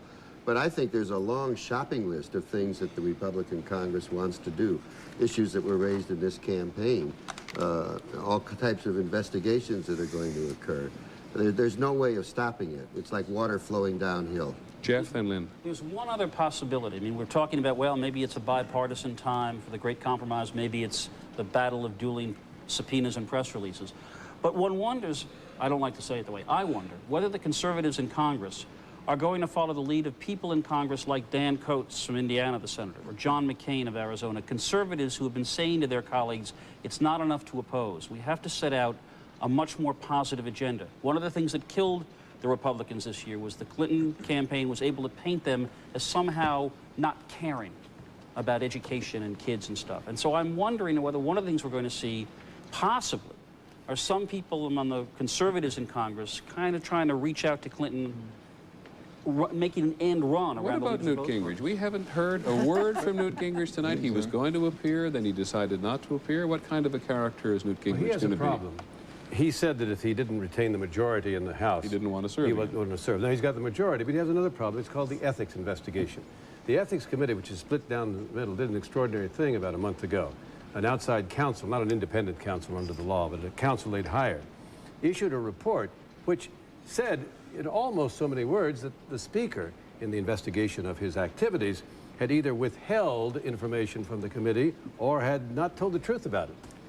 And many people think the thing that got Bob Packwood in the Senate was not the fact that he allegedly groped 28 women over the years, but that he doctored his diaries before the Senate Ethics Committee, and they weren't going to have that. So the Speaker may have a problem in this next Congress. And the more they investigate the Democrats, the more they'll investigate the Speaker. It will be a tit-for-tat sort of situation that will be very unpleasant. Sounds like one other thing to point last out. comment tonight, and then David. Lynn? Let me tell you about Newt Gingrich tonight. 60% of the people said that they had an unfavorable opinion of him in this country. And just very quickly, Peter, I'm out of my box. I still have numbers. Bill Clinton did very well with all groups, and he did better than he did in a lot last year, 4 years ago. Moderates, independents. He did very well with groups all across the board. Peter? Thank you all very much. David, you get the last word. Okay, fine. I'm not going to say much. Among things I admire almost near the top is creativeness. And everyone in this group has it. It shows in your work. It shows in your thinking. And it shows in your speech. What you do, what you write, what you say. And it's one reason this group is so terrific. Bill Clinton has none of it. He has not a creative bone in his body. Therefore, he is a bore and will always be a bore. Strong letter to follow, David. David, thank you very much for everything.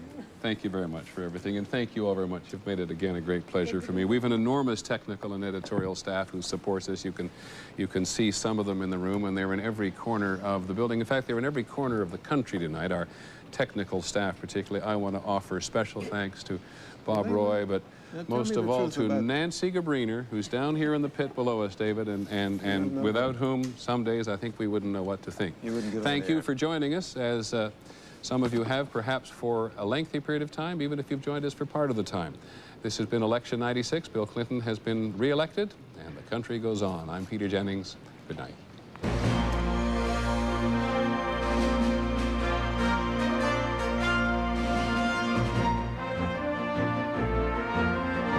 From New York, this has been ABC News live coverage of the 96th vote.